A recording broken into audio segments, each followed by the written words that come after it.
Hello. Better. Welcome back. Hope you had a really nice, wonderful, relaxing lunch. We're going to dive back into the world of typographics and do the fourth quarter of the program. It is my pleasure to start the afternoon program on Saturday, and I'm going to introduce our next speaker, Teddy Blanks. Teddy is a co-founder of Chips. He designs book covers, movie posters, title sequences for film and television. He designed the titles for Lady Bird, Still Alice, and HBO's Togetherness, plus many others. He also makes music videos, commercials, and short films with co-director Alex Karpovsky. And he's going to talk to us about type and film. Please welcome Teddy.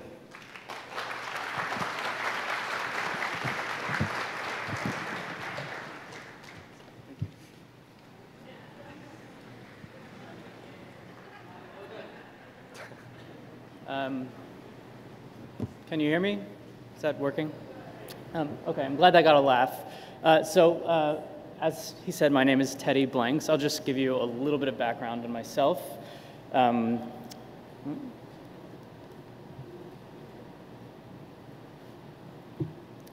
on.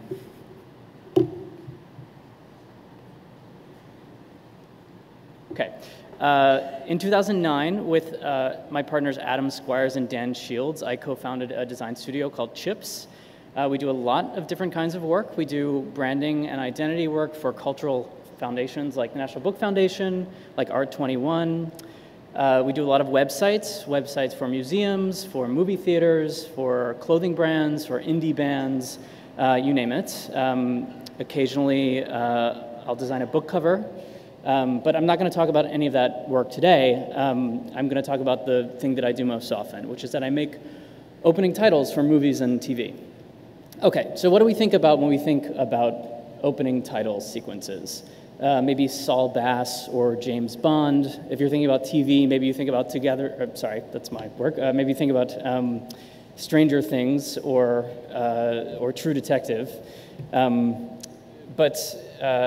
These are animated sequences. They're kind of like films that go before the film.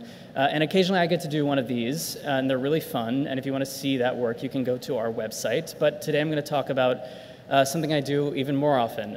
In the independent film world, you don't get the opportunity to do these opening sequences very often because usually the work is just picking a typeface for the credits and figuring out where it goes on the screen. This is the most boring thing I've ever made, by the way. And sometimes that's the right thing for the movie, is just finding sort of a boring white font and putting it pretty small in the middle of a black screen. Font doesn't have to be boring. Sometimes it can have a little bit of character or eccentricity. Sometimes if it's a period piece, maybe you try to make the font look like it came from an 18th century book or something like that, and you put that in the middle of a black screen. Or you make it a fun color. Sometimes they let you make it a fun color. It doesn't have to be in the middle of the screen. You can put it off to the side, but usually it is in the middle of the screen because that's what the director wants. It doesn't have to be a black screen. This is from a movie called White Girl, and I decided I would make the titles white on white. Sort of just blind you with white light at the end of the movie. You could put it on a kind of fancy texture or bright color. So if the titles don't go at the end of the movie over black, they'll go at the beginning of the movie over picture. And often, in the case of indie movies, over sequences that weren't designed to have titles on them in the first place. So it's kind of up to me to figure out the placement and the timing and to try to make it look intentional. Where does the type look best in relation to the shot? Sometimes the footage can actually interact with the type. So this is from a movie called My Art, directed by Laurie Simmons, and you can see the main character there kind of staring at the type like it's a wall label at a museum. Sometimes my job is just to execute exactly what the director wants. So in this case, this was a TV pilot where I was asked to recreate hand-drawn titles from a 1930s French movie. This is what it's based on, so you can judge how well I did copying it. And sometimes you run into a shot that there's just nowhere good to put a title. There's white light coming out from behind it. There's a bunch of blurry stuff and lots of different colors. And no sort of color of type or placement of type will really read over top of it. So I'm going to talk about drop shadows.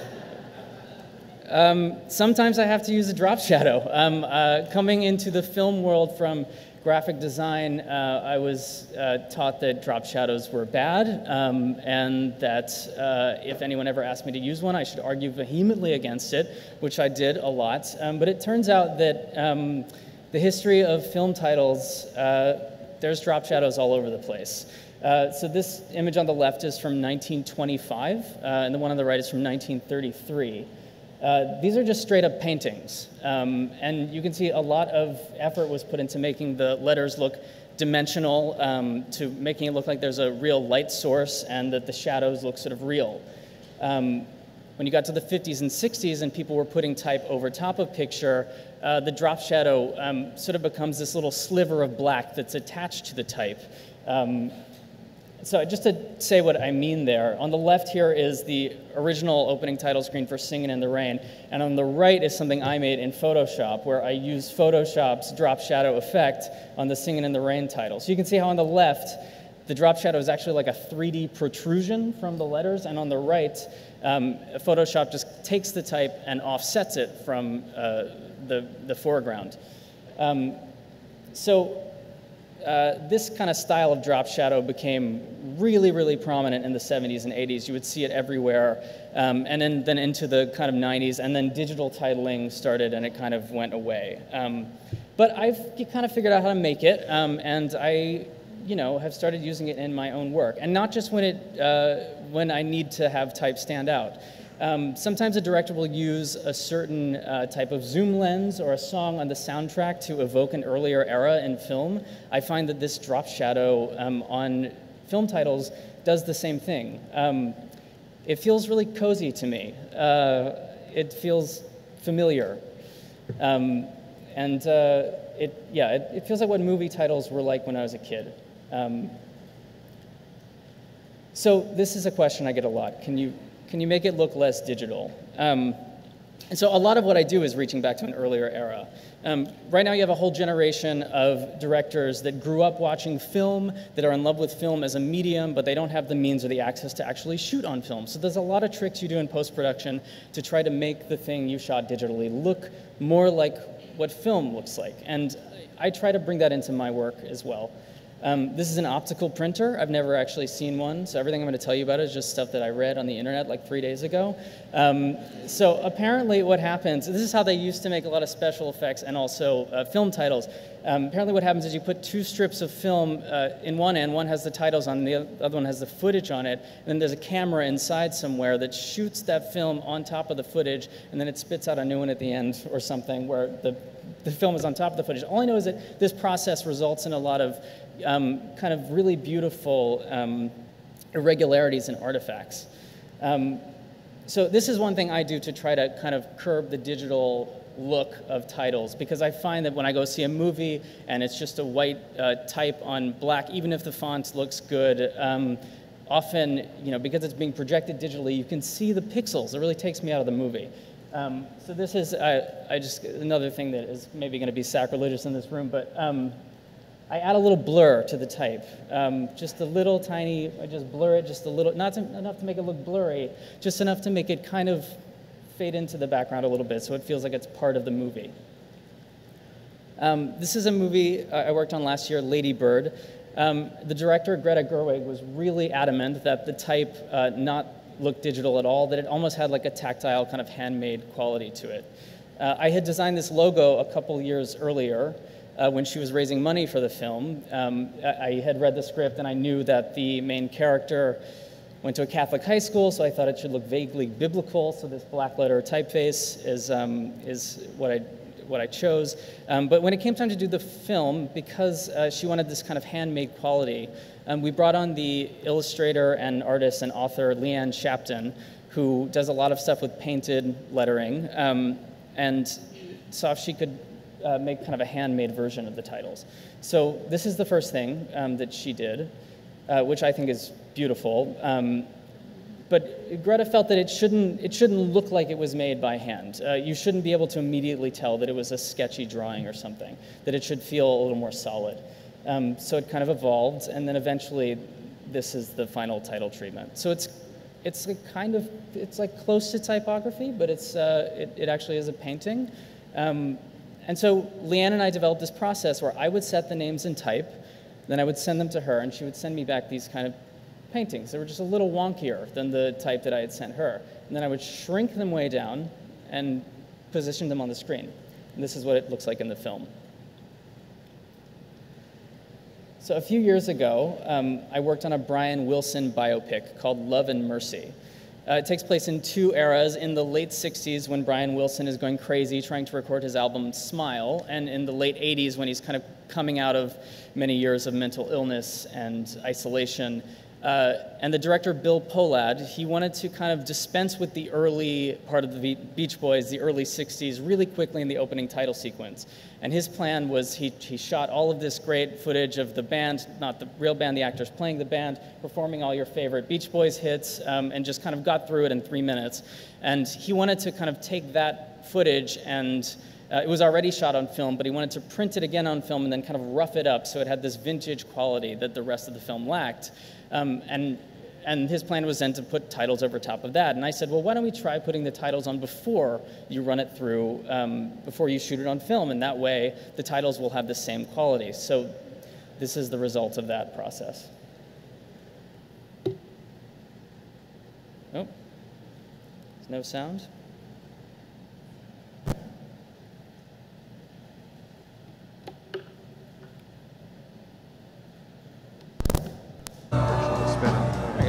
So my part in the chorus against the band alternates with the intro back in the melody. Just gets around. Gets around. Round, round, get around. I get around. Yeah, get around, round, round. I get around.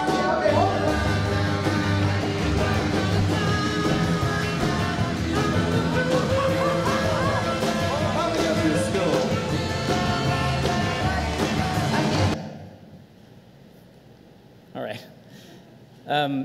So a few years after that, I got the opportunity to work with one of my favorite directors, James Gray, who made The Immigrant and Two Lovers, on a film he was working on called Lost City of Z. He shot it on film in the rainforest. It's a period piece about a British cartographer who goes in the Amazon jungle in search of a lost city. And again, shot on film, he had this concern. He did not want the titles to look digital. He wanted them to look like old optical film titles. So I said, James, baby, don't worry about it. I got this. I worked on this Beach Boys movie a few years ago. We printed the titles to film. It looks great. So we did the same process. We sent the titles off to the lab, and this is what we got back. And he looked at it and he said, it looks horrible. It looks like you're kind of faking this old-timey movie titles. We can't use that at all. It's too jittery. So this is the final title over picture. What I ended up doing was just faking the jitter in After Effects. So it's much subtler, but it somehow looks more convincingly like a real film title. Go figure. Okay, so just because I'm not making a full-fledged title sequence for a movie doesn't mean that I'm not allowed to do anything but pick the font. So occasionally, if I have an idea to elevate the titles, a director will be pretty receptive to it as long as it doesn't elevate the budget. This is a movie that's out right now. It's called Hereditary. It's scary as hell. You should go see it. And without spoiling the plot at all, I'll just say that the title itself is important. It's about the things that we sort of pass along to our children. So we went through a fairly quick design process here. He was getting ready for the Sundance Film Festival, and I showed him a few type options. He chose this one. It was going to be really simple. They were just going to fade in and out. And then I think a couple days before we were delivering the sequence, I had this idea for an animated thing that could kind of give the title some more resonance. So I'll show that to you now.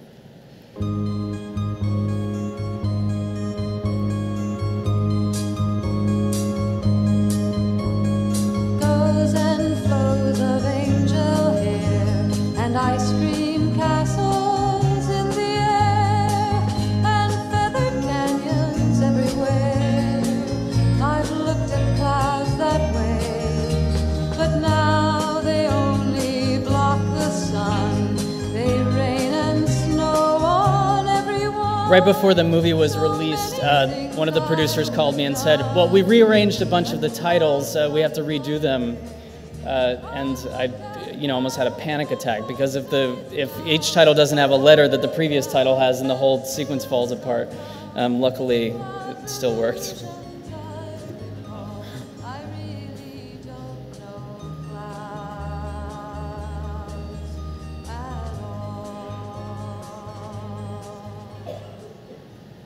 Okay, so if I don't have a good idea for a title sequence, I will usually just rip something off. You guys might recognize this fella. This is Hobo, designed by Morris Fuller Benton. Super cheesy, really wacky looking. I love it so much. The director, David Lowery, approached me earlier this year about a movie he was making with Robert Redford about an aging bank robber called The Old Man and the Gun. So I started running this title through my brain, The Old Man and the Gun. It reminded me of an earlier title of a Robert Redford movie, Butch Cassidy and the Sundance Kid. Then when I was doing some research for that, looking at the titles of Butch Cassidy, I stumbled upon this Robert Redford movie I hadn't heard of, Little Foss and Big Housey. So I said to David, I think we have a duty here to film history. You don't want to be the only director to make a Robert Redford movie with "and" in the title that doesn't use hobo for the main titles. So this is what's in the movie, guys. That's how you convince a director to use hobo in a movie.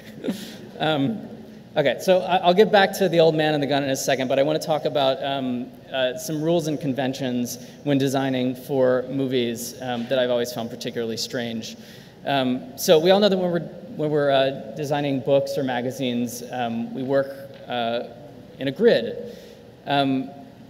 When you're designing for film titles, this is your grid. These two lines are baked into every single professional editing software. The Avid, they're in Premiere, they're in After Effects. You're looking at them the whole time you're working. I'm going to tell you what the one in the middle means. That's the title safe zone. You're not supposed to leave that zone. It's 80% of the screen size, and legend says that if you go outside the zone, the titles are going to get cut off on somebody's screen. Well, I'm here to tell you that's bullshit. So there was a time when everyone had cathode ray televisions where routinely 10 to 20% of the image was being cut off by the edge of the TV. But that's not how people watch movies today. Digital projectors are calibrated to the size of the screen in movie theaters. People watch on flat screen TVs, they watch on their laptops, they watch on their phones. They are seeing the whole image. The title is safe. You can put it in the corner of the screen if you want to. The trouble is, if you're working in television or if you're working in studio films, they're not going to let you do this. There are just too many roadblocks, too many people who will say no. But if you're working in independent film, and you have a director like David Lowery who will say to every single person along the way, the producer, the post-production supervisor, the colorist, the quality control people who give you back a sheet that says, hey, look, you went outside title safe. If he will say to all of those people, no, we meant to do it, we meant to put the type in the corner of the screen, then the movie can get released with the type outside of title safe and you won't get arrested. So just that's a tip for you.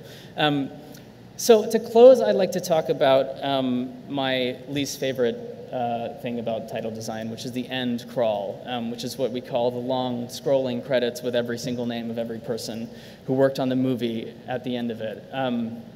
Because I'm a perfectionist, when I do these things, I spend a very long time trying to make them look nice, and then there are just changes upon changes upon changes up until the very last minute, and sometimes after that. So I try to farm it off to other people.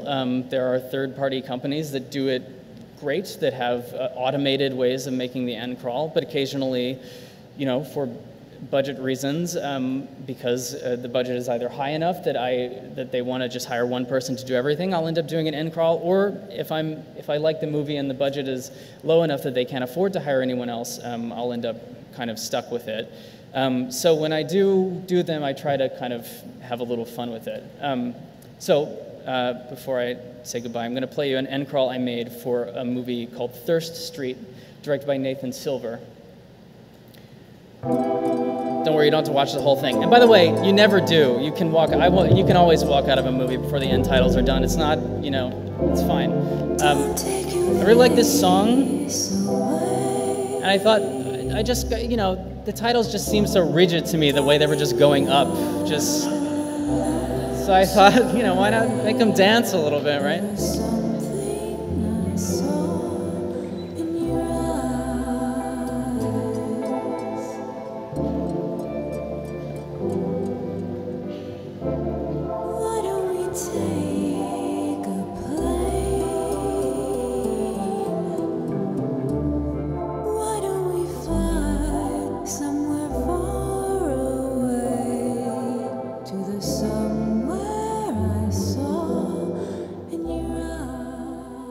Thanks so much, everybody.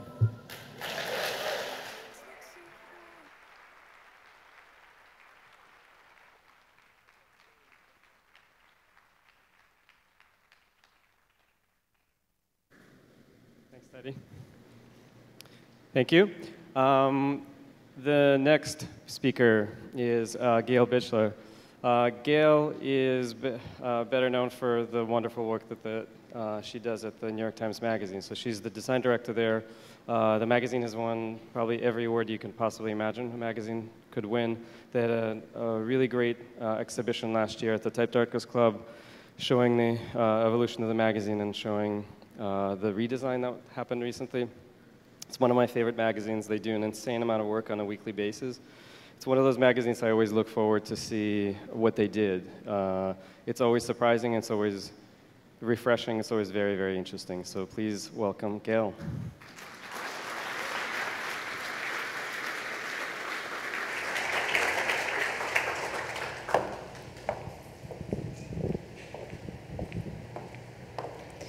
Hello, everyone. Thank you for the lovely introduction, Alexander, and thank you to all the organizers of Typographics for inviting me to speak, and thank you to all of you for being here. As mentioned, I'm the design director of the New York Times Magazine. I've been with the magazine for about 14 years, and I became the design director in late 2014, right before we did our most current redesign. I'm going to talk about that, and more specifically about the role of typography in the magazine since the redesign. But first, I'm just going to give you a little bit of history on the magazine. It's been around since 1896. This is the first cover that you're looking at. It was initially a broadsheet, and it was conceived as a place for literary and long-form writing. It was and still is a general interest magazine that is distributed in the Sunday edition of the paper. Because it's a weekly, we make 52 issues per year, and that is a lot of magazines. These are all the covers that we made this past year, or actually not quite all of them, but most of them, and this is what the magazine looks like now. So we cover a huge variety of topics, politics, sports, pop culture. We do a lot of investigative pieces. I could go on, but you get the idea. It's really varied. And we try to be as ambitious as we can every week. So in 2014, we got a new editor, Jake Silverstein, and that was the impetus for the most recent redesign. He had a different vision for the magazine. He had different content he wanted to introduce, and also he wanted to make the magazine a little bit more literary. So we started with the logo, and we worked with Matthew Carter on this. We really didn't want to radically change the old logo. We wanted to more modernize it and make it elegant. So let's see. The old logo is in red, the new logo is in blue, and you can see it's wider and more generously spaced. And it's hard to see kind of all of the differences until you really get up close. So you can see there is more contrast between the thick and thin strokes. It's geometric, it's cleaner, and I think the biggest change is to the letter A. So one of the main things that you change when you do a redesign is the typography, and we decided to commission an entirely new suite of typefaces for use in the magazine, and decided to work with Henrik Kubel of A2. So when we briefed him, we said we wanted modern typefaces rooted in history, and we wanted 3 distinctly different typefaces that complemented each other. We really didn't want a family of related fonts, for example, like a serif font that we could chop the serifs off of to make another font, to make a sans, because we thought that really wouldn't have enough variety or energy for the kind of topics that we cover. We wanted it to be more dissonant.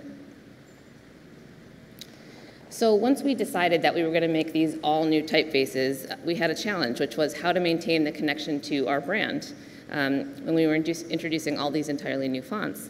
What you're looking at here is a layout from the 60s, and it uses Stymie, which is a typeface that has been in the magazine for decades. And I would consider this our legacy font. It's really the font that I think people most associate with our brand. So we knew moving forward that we really wanted to have a condensed font in the magazine. It helps to get scale on headlines and make things that really have graphic impact. So we decided to commission a condensed typeface using Stymie as a starting point. Sorry, it's that font right there. And we did this really to maintain a connection to our typographic history. So let's see.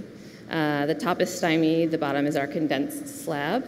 So you can see some of the characters are really very much the same. And for some, we really departed and tried to modernize them. And we did several weights of the slab.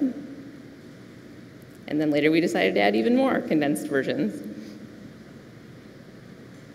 So the sans was the hardest to get right. Henrik basically told me that we gave him the nightmare brief that all type designers want to avoid, where we asked him to make a modern sans based off of a classic font. We didn't want it to be trendy. We really wanted it to be unique. But he said that just kind of all the details really affected the look and feel. So you move in one direction, you look like Futura. You move a little bit in the other direction, you look like Gill. But I think we eventually got to a place that's good, that feels distinct, but is also kind of classic. The italics. So this is our serif display, and for this, Henrik took inspiration from the geometry and the contrast in our logo. So we had our display fonts. And, yep, oops, sorry. Yeah, this is the entire suite. It's 40 in all. He did all of this work in about 2.5 months, so I don't think he slept at all. And this is a markup of some of the feedback that we gave Henrik. One of the lessons that I learned from this process is that often, picking at individual letters of a font really ends up neutering the font. So when things that seem off when you're looking at things in isolation are often the things that give the font its personality when it's set. So it was important that we worked with a typographer who we really trusted and whose sensibility we really liked, because he often pushed back. So there was a lot of give and take in the process, and I think that's what really made it work. So now I'm going to show you a few spreads of our typefaces in use. This is our sans for a story on PTSD. The serif in a literary story about the role of manners or lack of in society today. A more aggressive treatment with our condensed slab, and that's for a story on attempts to make rugby appeal to Americans. This is the italicized version of our serif font, and that's for a pretty hard-hitting piece on Jared Kushner's real estate business practices. Sometimes the type can be a lot quieter when the image is doing more of the heavy lifting. That's the case for this story on how teenagers are getting most of their information about sex through pornography. And for this story on the mortality rates of Black mothers and infants, the piece talked a lot about how racism plays a role on that. And I think the design really needed to take a back seat to the content because the message was so serious. I think restraint can be a really powerful tool, but it can also kind of seem sometimes to readers like a default. But often when we kind of go down this avenue, we've tried a number of different treatments before we settle on a simpler one. So the first headline we got for this was twice as vulnerable. This is one of the layouts the designer tried. And also this. And I think these felt a little tonally off. They're a little too playful. They're a little maybe too clever for the topic. So we find ourselves often asking, if it feels right to introduce a design idea over the actual content of the story, and call attention to the design in that way. And sometimes the answer is no. It just really needs to be more straight. So the classic challenge of magazines is that every week you have the same format, the same fonts, and really different stories. So you try to come up with innovative ways to use your toolkit of fonts to tell those stories. And we do a lot of that, but we also look outside our arsenal of fonts to tell stories. And our partnership with Henrik has been really helpful for that, in that he's become a frequent collaborator. I said he drew 3 new taller versions of our condensed slab serif after the redesign. This is an even taller version that he drew for us, just as a one-off for this story on the Greek financial crisis. So often Henrik will make things for us that we use in a special issue. This is a stencil version of our serif font that he made for us for a health issue, and then we just ended up liking it so much that we just sometimes use it on the regular weekly. We also sometimes use some of Henrik's fonts in combination with ours. This is for a story on Lorde that was published when she released her album in 2017. And it's a combo of New Grotesque, our sans, and also I think the O is actually hand-drawn just to kind of get the weight right so that it worked with the P's. We also collaborate with other designers and illustrators, and often we do that for layouts that are type as image, where the formal qualities of the lettering convey an idea. For this one, we worked with Jessica Walsh. It was for a story on tensions within the new feminist movement that had sprung up as a response to Trump's election. And in this case, the materials were really important because they were a nod to the pink pussy hats that protesters were wearing, and also the fraying was a really important aspect because it was a nod to the tensions in the movement, and it gave it a real editorial kind of edge or voice. Many of the designers at the magazine make their own lettering or typography. The type here is drawn by Matt Willey, who's the magazine's art director. And you might wonder why we would choose to draw our own fonts when there are so many out there already. And often it's about control. In this case, it's about having letters with exactly the right shapes to fit in these boxes perfectly. Sometimes it's about getting a specific visual reference in. Ben, our deputy art director, drew this font for this story about dinner parties in New York. And he wanted the layout to have a subtle New York feel. So he took inspiration from New York City subway signs. So people in the magazine industry often say that if a magazine is well branded, you should be able to see a page of the magazine in isolation, like say if you just found it on the ground, and know what magazine it came out of. And type is a really big tool for that. But even with all this typographic variation, I still think the magazine is recognizable as a brand. And I think it's actually the typographic experimentation and the idea of visualizing our content through the design that is the thing that is one of the defining traits or holds it together. So now I'm going to show you a video of covers and spreads from the magazine just to give you more of a sense of how it looks from week to week.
Thank you. On a normal week, we have 3 to 4 features on different topics, and then about 16 times a year, we do special issues, which are our themed issues and are really our most ambitious packages. And that's when we often redesign the whole magazine, we use different typefaces, different grids, we think about the structure differently, so it's not necessarily 4 related feature stories, but it's often thinking about the magazine as more of a container to tell a much more varied story. And we're usually really looking to create a typographic language in service of that topic that really brands that issue and sets it apart. So what you're looking at is the most extensive redesign of the magazine we've done for a special issue. It was for our New York issue that had a theme of life above 800 feet. So it had this fold-out cover, and Matt, the magazine's art director, had the idea to flip the magazine 90 degrees and create this vertical format, which helped to showcase New York's super tall buildings. And the photography was specially commissioned for this format. It was really important to us to have everything in this vertical orientation because we thought having to rotate back and forth would be really cumbersome for readers and not an enjoyable experience. So even the ads were turned, and that involved our ad sales team going back to all of our advertisers and asking them to redesign their ads to fit in the new format, which luckily all of them did agree to do that. And Matt drew a typeface for the issue. And again, there are a number of condensed, or many, many condensed fonts out there that we could have used. But Matt drew this one to be super simple so that it would be easy to lengthen and shorten to fit in the spaces that we had to work in the magazine. And that allowed him to do things like this. And this. And I want to give credit to our editor, Jake, here. Most editors would have rejected this idea out of hand, but he went with it, and he had the editorial team write and rewrite all the headlines to fit within the design. This is a map of all the buildings over 800 feet in Manhattan. We initially started off with buildings over 1,000 feet. Turns out there's just not enough going on up there, so we had to switch it over and make it 800. So, oops, sorry, skip past that. This is the biggest type we've ever published in the magazine. And we realized as we were making this that the type could be pretty hard to read, but we were okay with that because all of the, we felt like it functioned more as an illustration, and all of the really important information was actually in the subhead. So I mentioned that we initially thought of this format as a way to showcase the tall buildings, but this is actually my favorite spread in the magazine. I just thought it was really powerful to come to this portrait of a construction worker that is larger than life, and that was, because the format allowed that. And even the crossword puzzles were turned. And this issue was pretty well received, for the most part, and we knew we would get criticism for this, but we still felt it was worth doing. It's one of 52 magazines, which gives us a little bit more freedom. At the same time, we don't take these risks lightly. We really only do it when it adds something, we feel it really adds something to the experience or the content of the magazine. So all the stories in the magazine appear in print and digitally. This is a version of the New York issue online, which uses the same typography, but it stretches.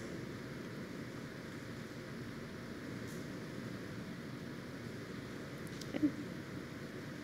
And this is our music issue from this year, and instead, again, of 4 features, it's a list of 25 songs that are entry points to talk about where music is headed today.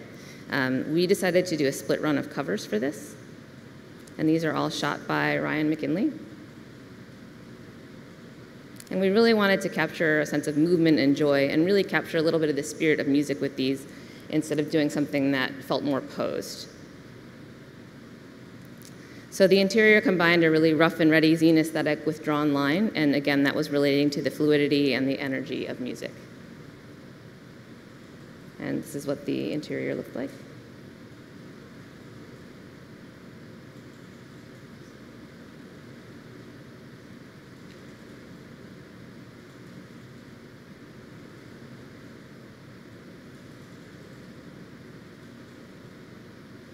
And this is the desktop translation of this issue. And I think this one's particularly good because you actually get to hear the music.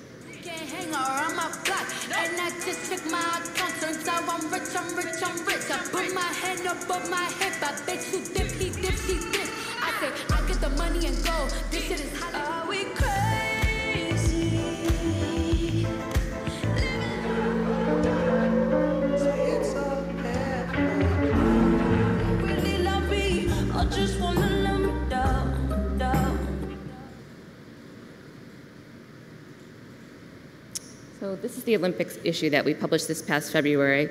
We wanted to take a more artful approach to our coverage of the Olympics because we wanted to set what we did apart from what other magazines might do.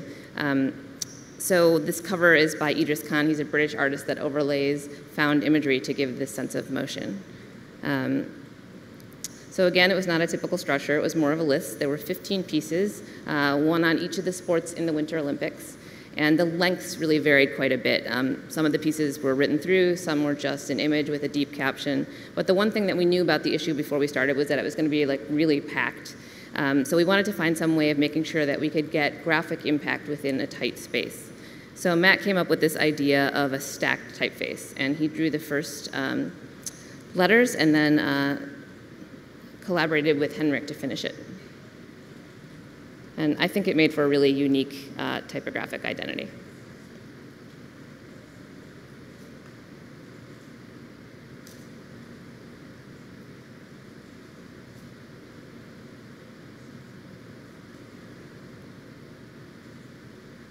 And this one looked really good on mobile because the type was vertical and it was great for the scrolling. So not every issue is as aggressively designed as the ones I've shown. This is an issue that we published last August, and it was devoted to one 40,000-word story about the history of Arab Spring, told through the eyes of 6 people whose lives it changed. It was the result of 18 months of reporting by the writer, Scott Anderson, and we used photos by Paolo Pellegrin. We both sent him to take photos that related to the story and also drew on an archive of his of covering the region for 20 years. To just show the visual history. And this was intended to read like a book from the start.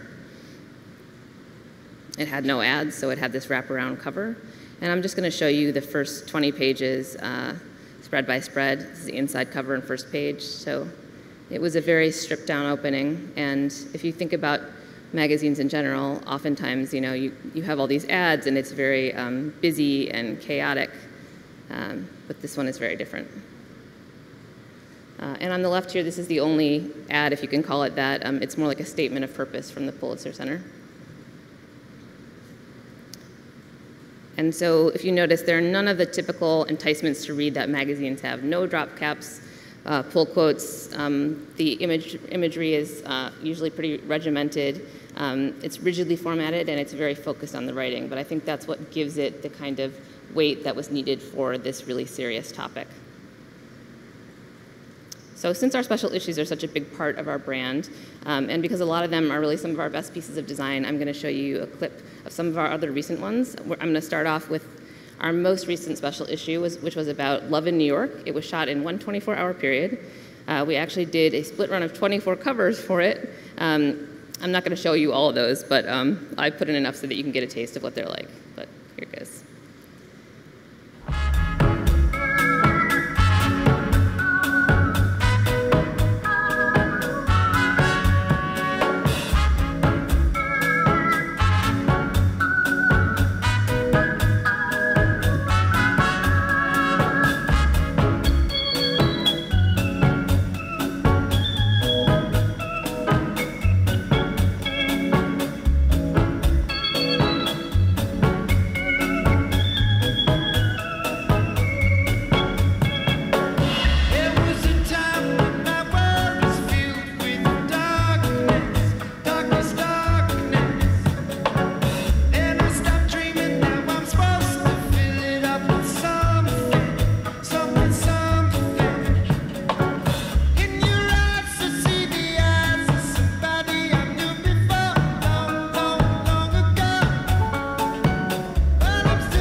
So making the magazine is a collaborative effort by nature. It's also one of the things that I love best about it. And this one is made by a fantastically talented group of designers that I feel really lucky to work with. These are the designers that are currently in our department. And these are former staff members and freelancers who've also contributed to work in this presentation. And that's it.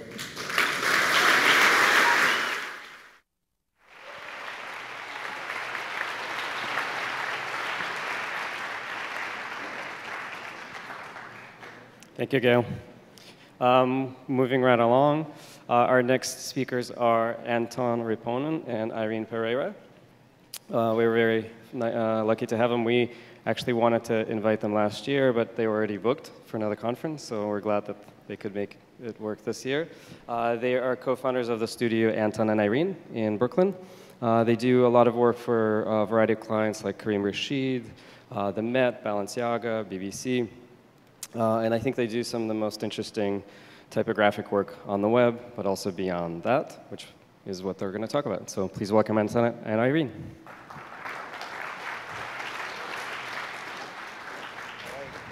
Hi. Can you guys hear us? Hello, everyone. I think my mic works. So they can hear you. Okay. This is always the thing, because we need 2 remotes. There's 2 of us. All right, thanks everyone for coming and sticking around on this beautiful day where you could be outside watching the World Cup like I did earlier today.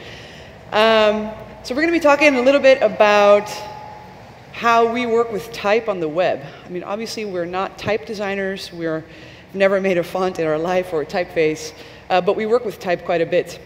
But one thing I want you guys to know, since we are web designers, unfortunately, if this thing works.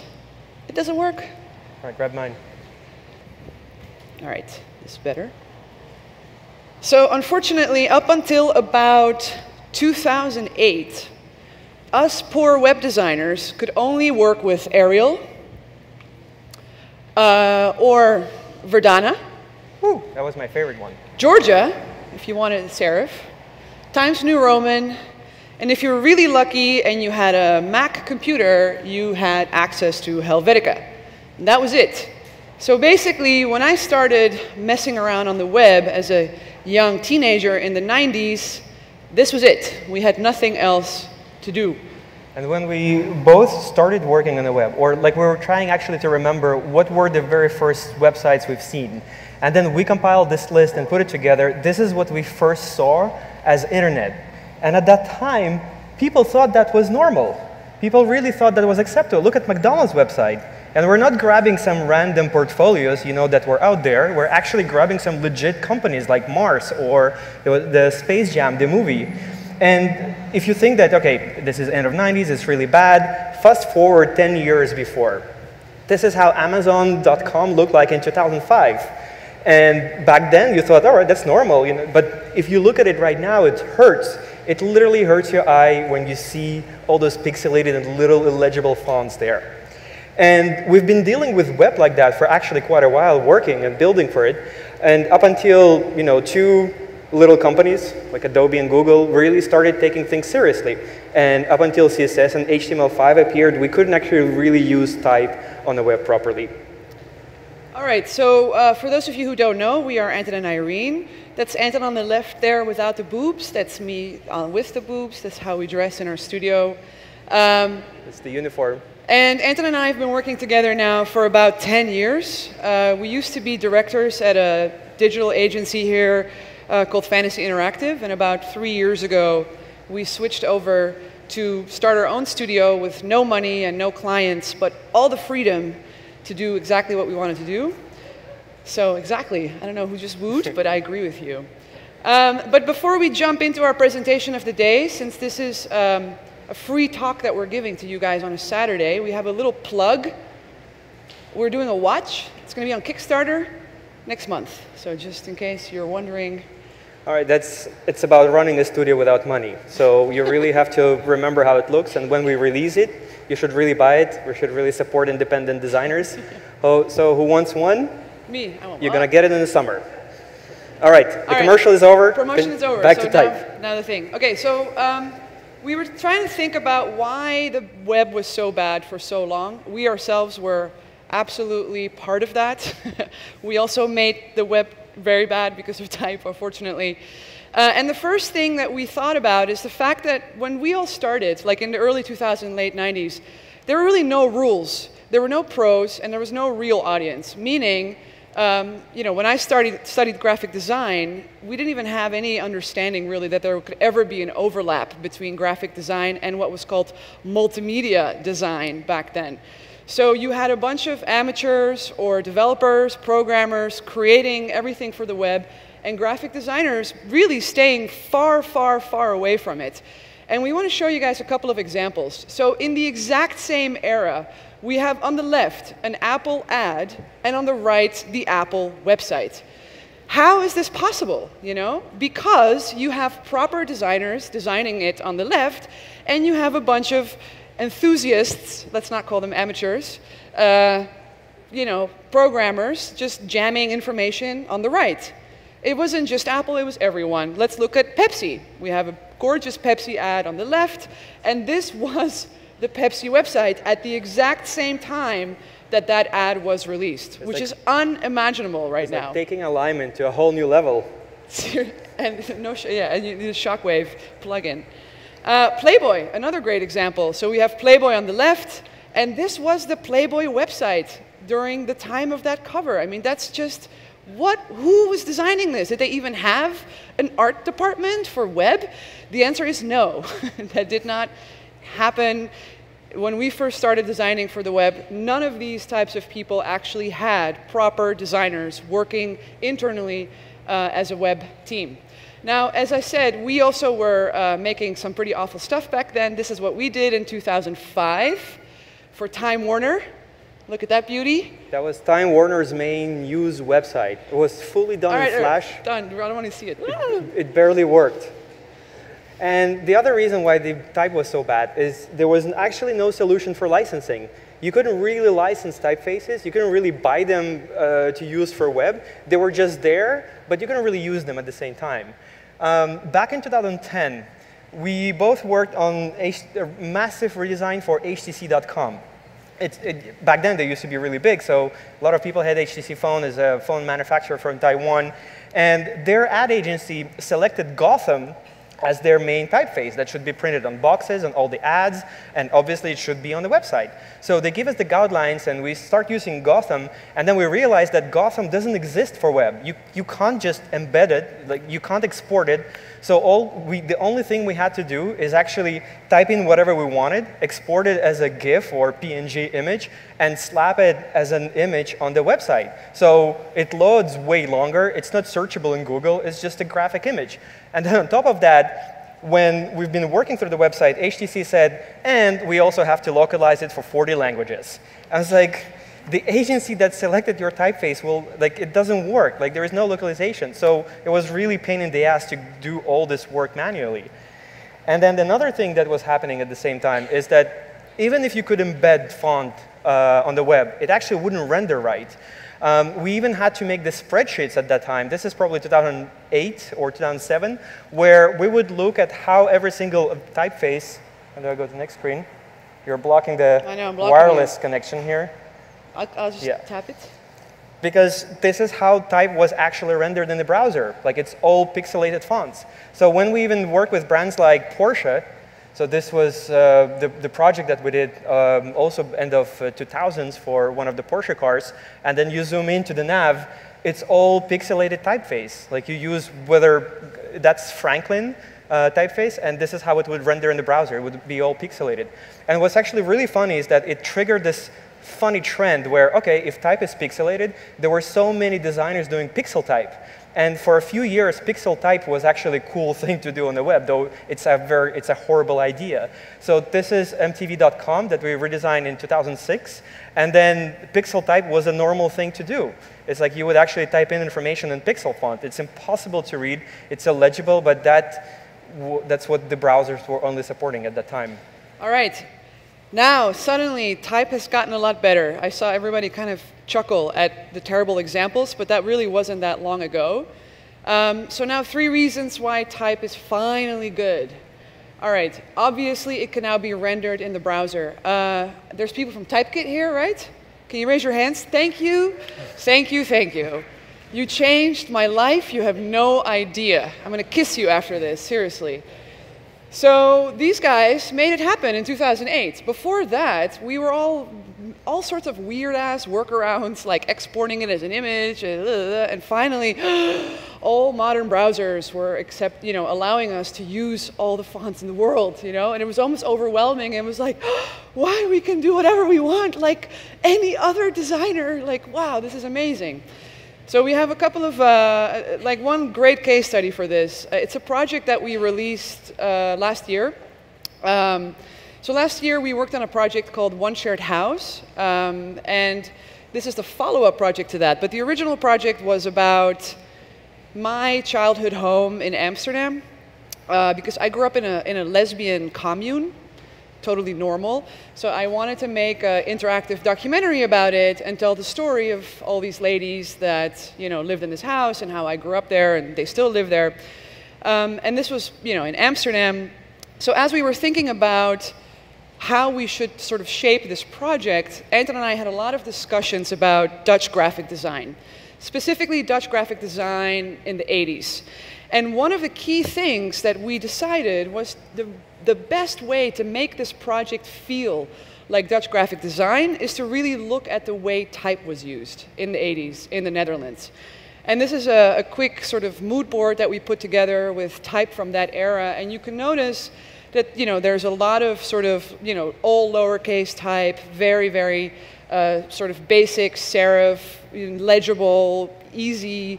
I mean, to me, this is like my childhood right here, and also the colors and the geometric shape and all these weird juxtaposed colors that kind of don't work together. So we wanted this experience to really feel like this. And when we went to Amsterdam to start working on the project, we went to Karel Martens' studio, who was one of the people that really did that work. And we asked him basically if we could rip off his work. So this is a spread from Karel Martens, and this is a screen that we did, to showcase the results of this documentary, which I'm not going to get into the whole story of this project because we only have 10 more minutes. I saw your flag. So the idea is that this is an interactive sort of application where you can apply for a co-living or communal house in the year 2030.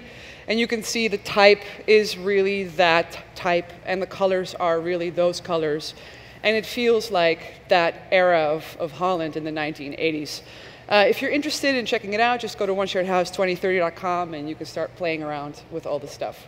And what's interesting here is that you see this project doesn't use a single photograph or a single image asset. It's only typography and shapes. And in order for people to explain the project, when they first come to the website, we wanted to create a video that would explain the project. And we agreed that we're not going to use any images, any image assets. We're only going to use typography, color, the color of the project, and this abstract shapes to try to tell the story. So we wanted to show that clip. And this has audio, by the way. Let's see if it plays. Yeah.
Thanks.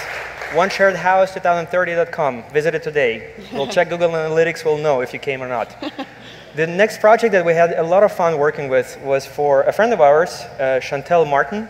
She's an artist here based in New York. And she came to us not only to asking for a new website, but she asked us to develop a new brand that can be used digitally in a really interesting way. So a couple of first things that we did, we started looking for typefaces. And it's interesting that Chantel is known for the type of artwork that you see there on the background that we're kind of fucking with, you know, with like messing around with the mouse cursor. But she wanted to have a brand that will work not only with those type of illustrations, but if she does collaboration with other fashion brands or she does exhibitions and things like that. So we selected this typeface for her because it really represents Chantel. It's super bold, has very little negative space. It's black and white. And this typeface it's called Commissar. And when we set it exactly like that, we found out that we have this little poster area here in the corner that we can use for different type of announcements. And essentially that turned out to be the brand. You can write the name of the collaboration, the section of the website. You can announce exhibitions and do pretty much anything you want. And what's interesting for us as designers and designing for the screen is that most of the time people select typeface or they create a brand and they slap it in a logo and then forget about the rest of the web. All the other pages, they look really standard. So it's important for us, whatever work we do, we actually try to extend it on multiple pages and on other types of experiences. So this is, for example, navigation for the site. So when I click on the nav, I would kind of get this extension of the brand even further on to other pages. And then besides that, we also then actually, it was our first project where the digital informed the physical. So we did this whole other, we did bags for her, we did all sorts of collaterals, we did a wall for her for one of her exhibitions, and then boom, she got a thing with Puma, and all of a sudden our logo, which was technically designed by 2 web designers, was all over her Puma stuff, which was pretty awesome. So I think this was for us kind of the first time that it was the other way around, where it wasn't informed by graphic designers, but the web actually informed what the physical ended up being. And the good thing here is, it's almost we're closing it with why type is really good right now. It's actually, over the past few years, now designers, especially designers who do web, actually have some taste. You know, we actually can use good typography. And clients see that. And it's now having a really ugly looking website is not an option. People see that the web is becoming more and more beautiful, and when they come and they want a website, they want a beautiful thing. And one of the clients that we work right now. Like right this second, this is what their website looks like right now. Yeah, this is, and it's Art Directors Guild. Essentially, it's a union. It is a union. It's a union for the art directors who work in film. So unions have websites that look like this in 2018 still. Yeah, try to make a beautiful thing for a union. It's freaking hard. And essentially, the experience that we're working right now, I'm going to mute this for a second. The entire site actually doesn't really have a lot of assets, and the entire experience is based on typography. Sometimes you would see assets of people who do set design, art directors for the movies, production designers, but the rest is just typography. And one thing that I always envy graphic designers is when they design poster or book, whenever they set type, it remains there forever. Like if I put it right here in the corner, it's there. And for the web, it's really hard because that thing has to work for so many resolutions, for phone, for landscape, and then your client accidentally buys a Samsung phablet with a random resolution and experience doesn't really work there and they're calling you angry. It's really hard to make type look good on the web in all these random conditions. And then the other thing that we were part of the nightmare that was the relaunch of the Met brand. I don't know. You guys laugh, so you know. Oh, you heard about this? Yes. We were in the middle of that shitstorm. It's a little museum in Central Park. It's apparently some small museum on the Upper East Side that changed their logo that everybody loved, that one. So we didn't do the logo, we didn't do the type, we didn't do the brand. That was all Wolf Olins, it wasn't us. But we did do the websites. So, and that's another thing that's really interesting. This project, this web redesign, took about a year of our lives, which is a long time if you think about it. But we were given the logo, we were given the colors, we were given the type, and we had to just work with it and figure out how to translate that as best as possible to the web. So our job is really often both sides. So sometimes we get to inform it, but sometimes we also really have to be able to interpret it and help make the type shine on the web as much as possible. So since we have 2 minutes left, I saw your flag, just want to say that to this day, in Clojure, in 2018, the most popular typeface is still Georgia. The second one is still Arial. The third is still Verdana. Even though these guys here from Typekit give us all the options, this is still what we have in 2018. And what's even funnier is if we start to think about the future, so what's the next wave of digital design?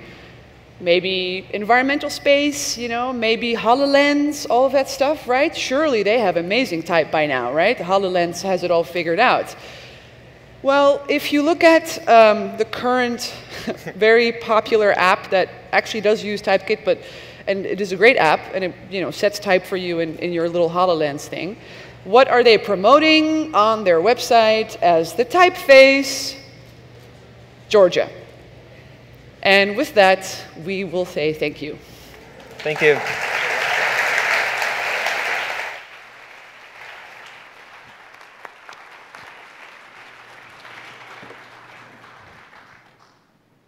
Thank you. We are going to do one last break. We're going to give you guys all a chance to stretch your legs, to use the bathroom, and we will be reconvening at 4:30. So come back at 4:30 and we'll pick it up. Thank you.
press again, it won't do anything.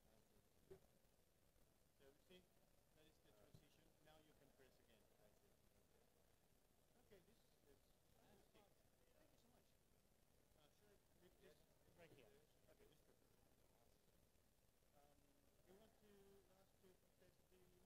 Okay, this is perfect. You want us to test the mics or? Whatever you want.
All right. Welcome back. I hope that was a good stretch moment. We're going to get back into the rhythm of the conference, kind of for the final stretch here. It's sad that it's the final stretch, but we are going to start with one of the spotlights that we do to kind of break up the rhythm. The spotlight we are going to do right now is Tida Tepp, who is an art director, graphic designer here in New York. She is also a former student and graduate of the Typographics program. I was fortunate to have her in my class. Please welcome Tida to the mic.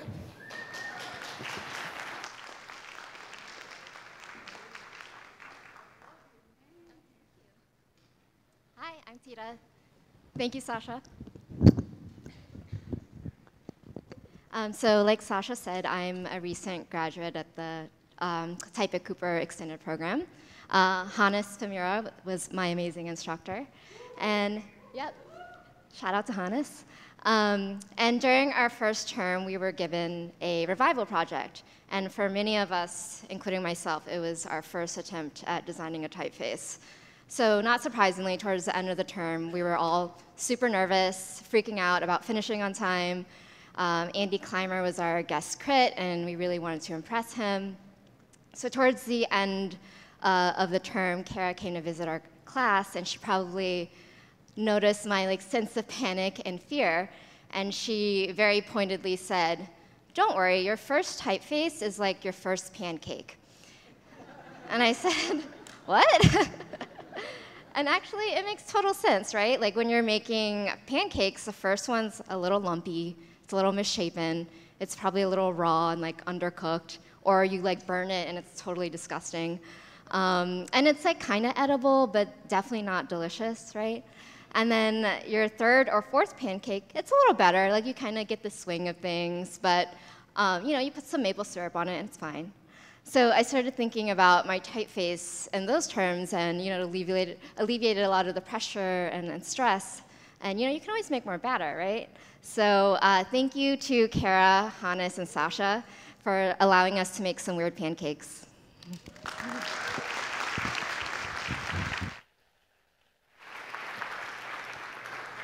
Thanks, Tida. Our next presenter is Parasto Bachman. Parasto is a founder of Studio Parasto Bachman in Stockholm, Sweden. She works with a lot of clients in the cultural sector. She works for art galleries, theaters, museums, fashion brands. She is also a senior lecturer of visual communication towards graphic design at the Kunstfach University of Art in Stockholm. She's won a lot of awards, including the very prestigious Berling Award. So please welcome Parasto.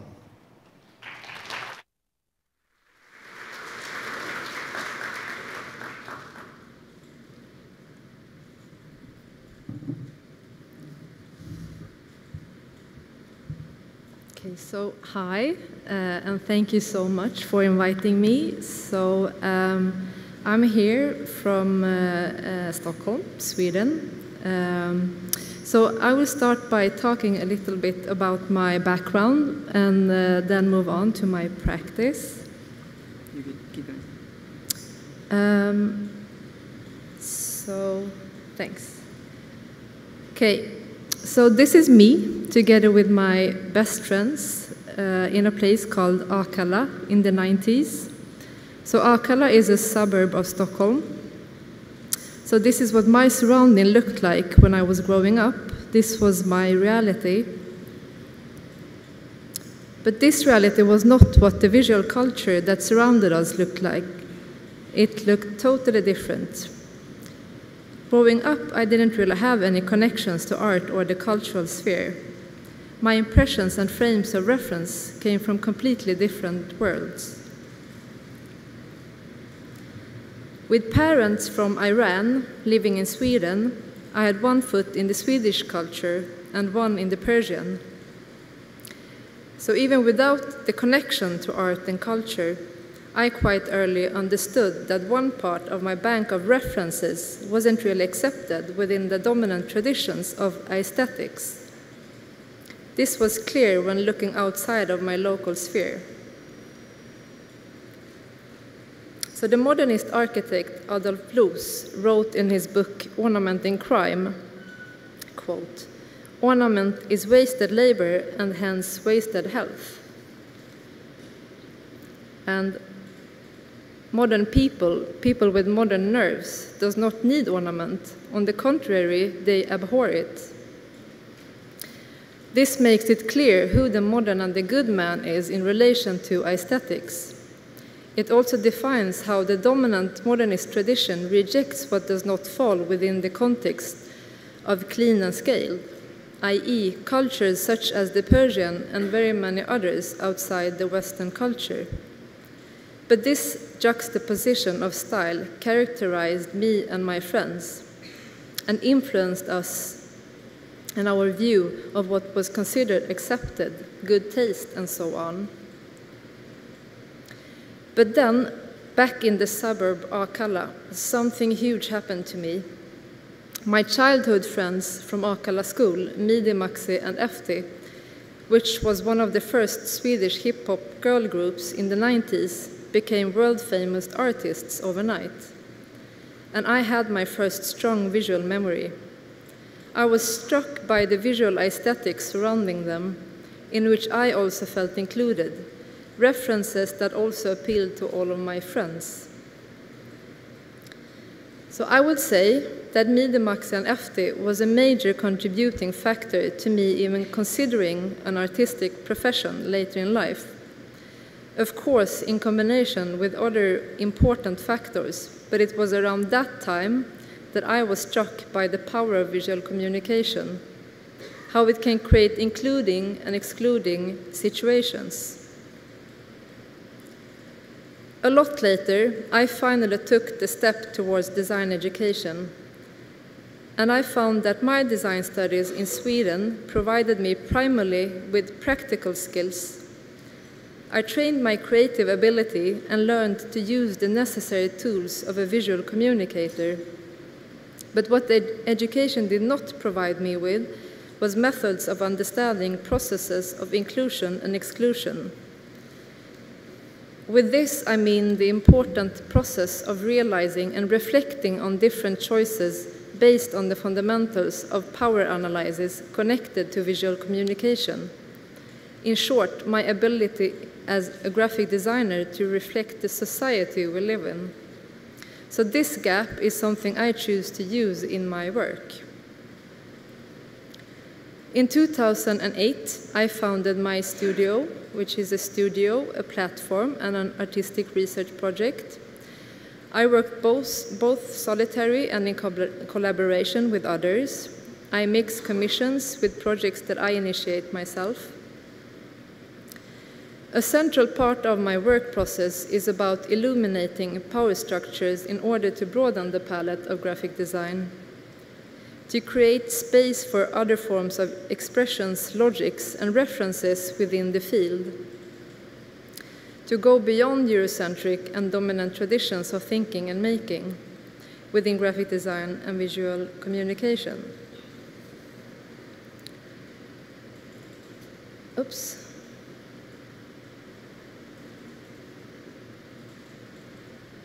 I don't know exactly what happened now.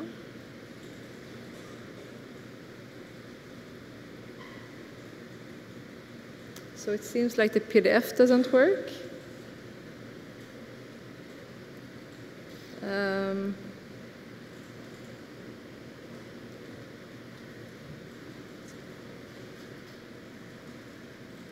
Images aren't coming up.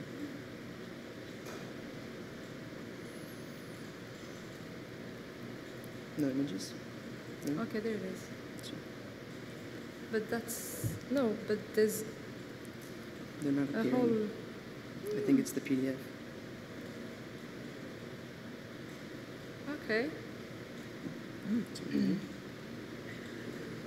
Okay, so there's a bunch of images that you won't be able to see.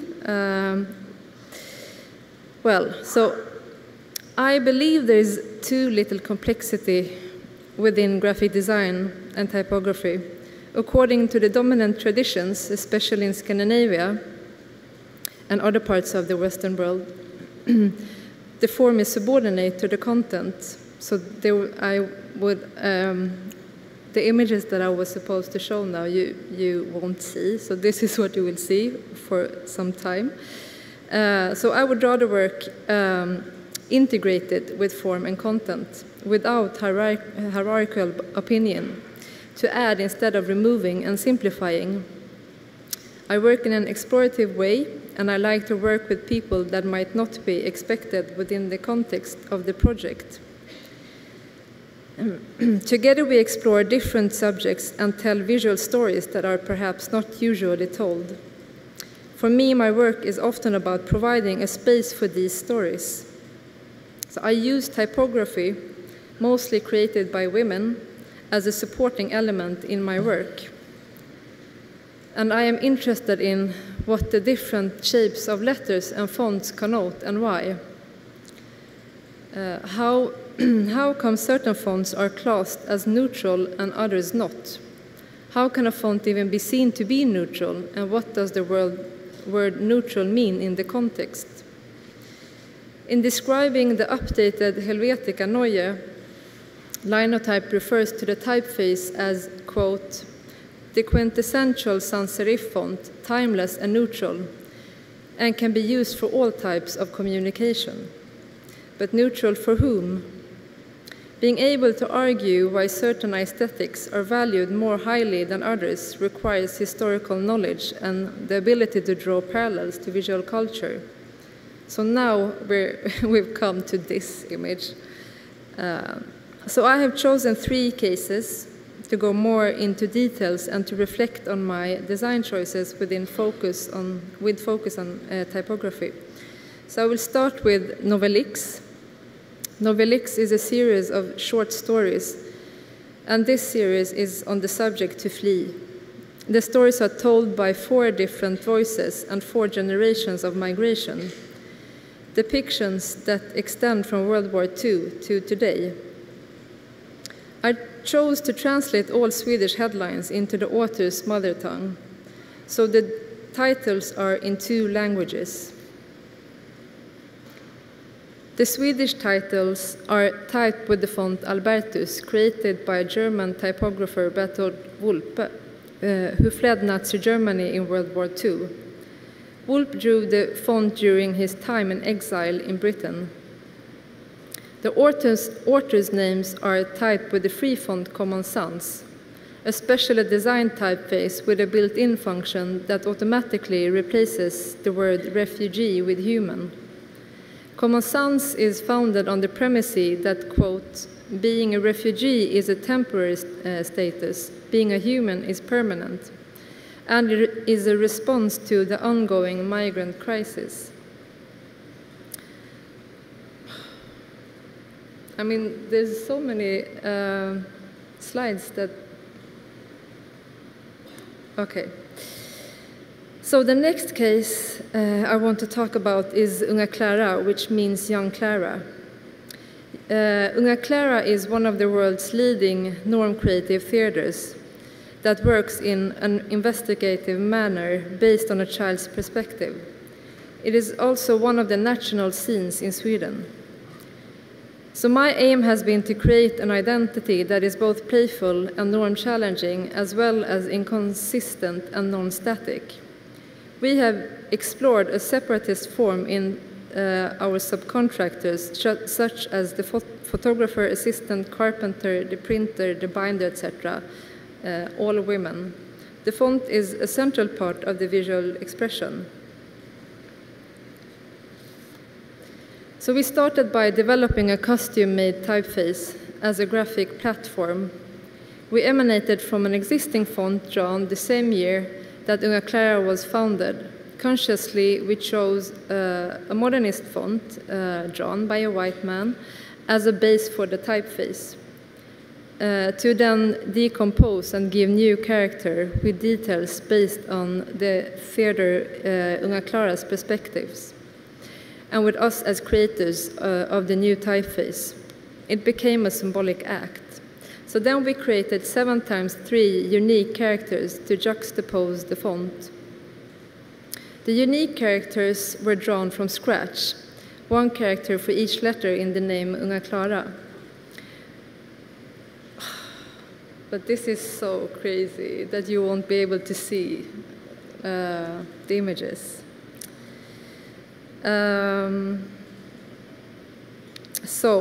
The characters replace the letters UN, GA, KLR in the font in all headings when communicating Unga Clara publicly. I'm sorry, I don't think I can continue with this talk without the images. So either we fix the PDF or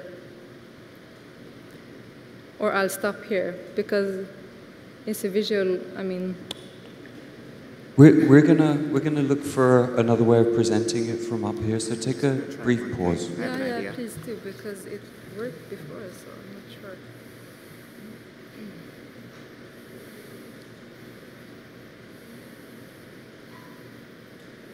I mean, I have my own computer. So the PDF is not on this computer right now. Okay. Because otherwise I have my own computer here. We could show it from... I think that would make sense. Yeah. Yeah. Because the PDF is no longer on his computer. That's why. But how? I don't know. It can't find it.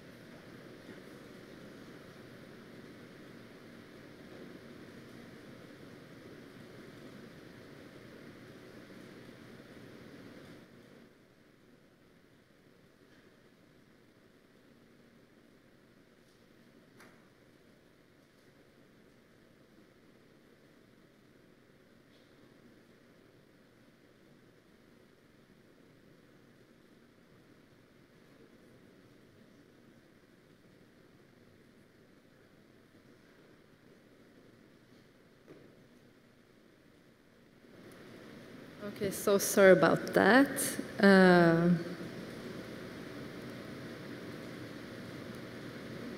Okay, so have you seen this? Okay. Thank you.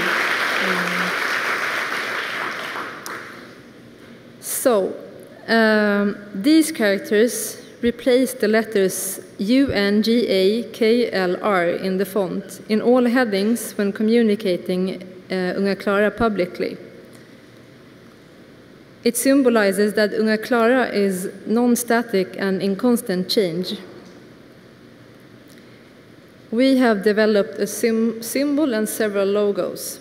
The symbol is also available as an animated GIF for use in social media. And it also exists as a physical object. We contacted the carpenter Moa Ott, who created the symbol in wood based on a three-dimensional prototype that we developed. The idea is that the symbol will be presented in many different materials and sizes as they are placed in the foyer. Cheap material is preferred. In addition to this new visual identity, I also create visual material for about 4 performances every year at the theater. Each performance has a unique visual identity, and we mainly work graphically with no images at all, and with the typography at the center. I won't be able to talk about every single piece, but the starting point is always the overall theme of the performance and the fundamental ideas of the theater. So the last project I will talk about is Revue. So this is the first issue of Revue, a literary magazine that discusses the world's best literature, one book at a time. The basic idea is to use one book as a prism to discuss different topics. Instead of choosing one subject, such as racism or migration, the topics are attacked with the chosen book as a starting point for the discussion. The first issue deepens in the novel Jazz by Toni Morrison. In the first research phase on the visual identity, we wanted to deepen in book design during a period of time when books were elevated. We visited old archives and antiquarians and looked at book design from the 1700s and 1800s. we mainly looked at books that were considered to be particularly good and important.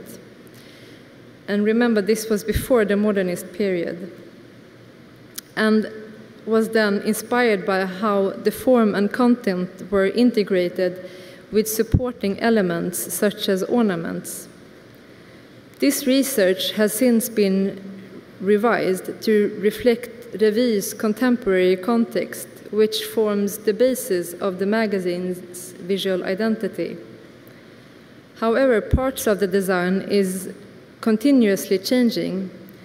Each issue of the magazine has a customized font in the headings, as well as customized pointers and ornaments based on the current book's theme. So also the handwritten title on the cover. In the first issue, we have primarily looked at Harlem Renaissance, its form and expression as a visual translation of the novel Jazz. And we have chosen to use the typeface Art Deco in the headings made by Irina Chukina, which we modified with details that we drawn. Other fonts that we use are Majola by Veronica Burian, that will speak after me, in the body text, and Montserrat by Giulietta Ulanovsky in the title of the cover. So, even though you didn't see all images, I hope I managed to give you an idea on how I approach graphic design with typography at the center of it.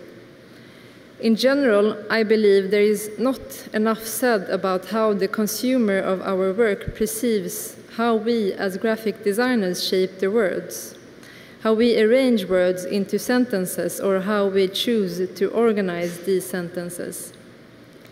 And not least, we spend far too little time asking ourselves where and for whom our work is made. The question on how, where, and for whom is for me fully intertwined and has followed me since the very beginning. This question informs and inspires my practice, and at the end of the day, this is what I believe makes sense. Without understanding who's sharing what with who, where, and how, there is no space left for us to have engaged and qualified discussions about the effects of what we do from a broader perspective. And also, the more ways of approaching graphic design we apply, the richer our visual landscape will become. Thank you.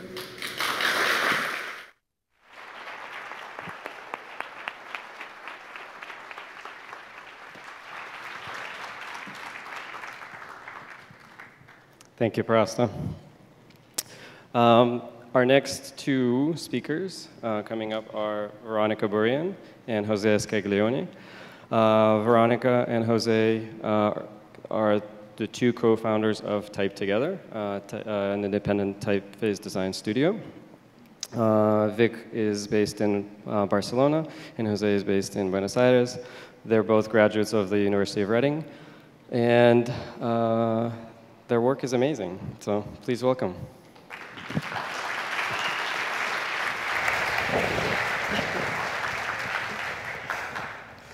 Okay. Thank you. Thanks, Sasha. Thank you. Well, first of all, thanks a lot for inviting us. We are super happy to be here. And we're gonna jump right into the library.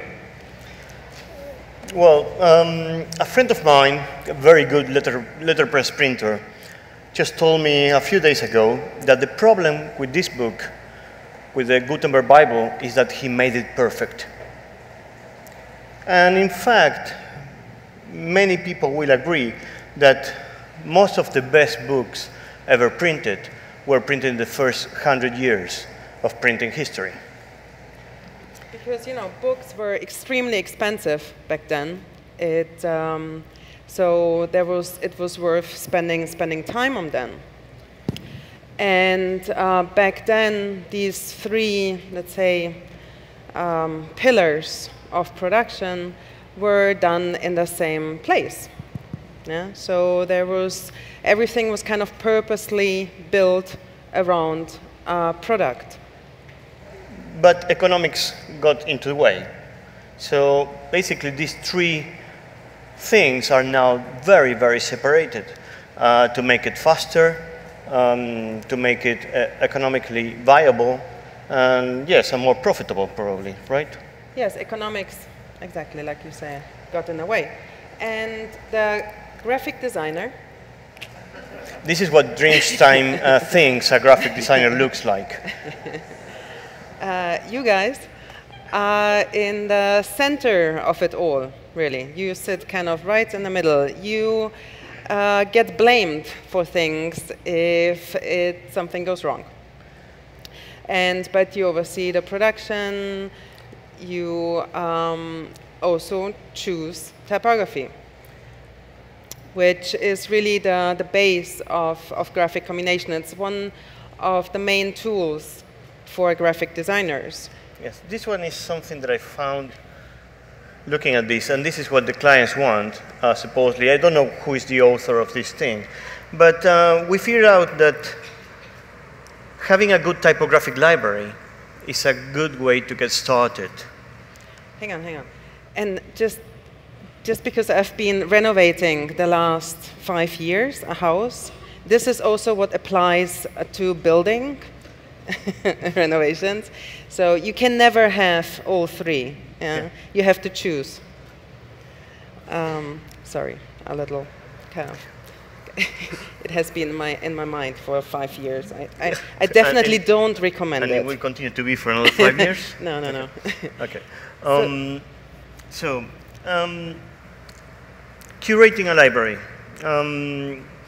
One of the things that I find interesting is having a purpose. Frutiger said, if you remember the shape of your spoon at lunch, it has to be the wrong shape. And this is my spoon, my dessert spoon. And when you eat ice cream in this, I can assure you, you will remember the shape. So it's,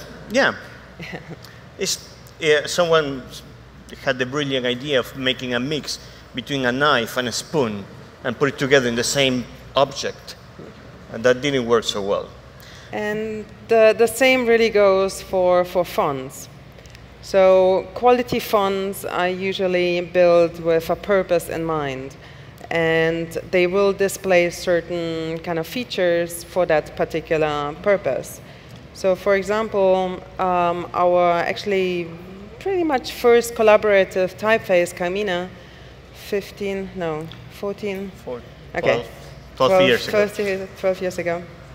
Was built for very bad printing conditions, for kind of rough paper, fast printing, fast processing. So what we did was to add a lot of corners that, and to help kind of to keep the shapes very crisp. You will see that every encounter is very open, and everything tries to open the shapes, open the counters, and this is not how we intend the typeface to look like. This is how it should look like, so it will be converted into something readable under bad printing conditions. And the same happens with italics. Yeah, so you see that the serifs are pretty chunky, because when you imagine the typeface then to be reduced to like 8 point on a very crappy paper, like the X East Block toilet papers, for example. I don't know. Well, why would you want to print on toilet paper? I don't know. Anyway, sorry. The sturdiness of the serifs, you really need something that won't disappear, that won't kind of just is too fine to appear. And you also see these very deep crotches going in because it will get filled with a lot of ink. And in fact, when we released this typeface, soon after, I think it was Neville Sprodi's studio in England, they redesigned the Polska, which was a newspaper printed exactly like that. Too fast, Poland.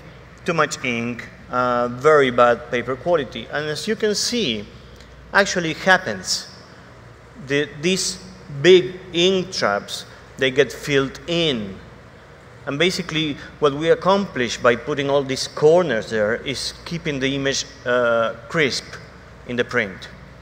And the same, this one was just a small letterpress project by a friend of mine in Denver. So this kind of also begs the question, how many fonts do we actually need? And more is not always better, or bigger is not always better. So we tend to recommend starting small. A typeface library should be something that you know very well.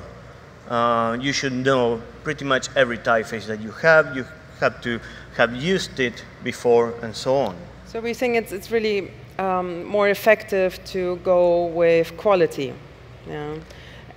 But so you have to kind of think of your library as an asset, as a permanent asset that's growing, of course, and that's scalable, so kind of think long term. But I heard something that can save us. This font package offers 3,000, more than 3,000 fonts actually, for just $24. Okay. You can, and this is out of the actual brochure of this package, you can change up your typeface with every project without ever repeating. That has to be wonderful. So we want to talk a little bit about choosing typography. First, a note about quality. So, type design is a little bit like dancing. Music? Sound? No? It didn't happen. All right. It looks super easy when a pro does it, but then you get amateurs, and it looks like that. Good attempt, right?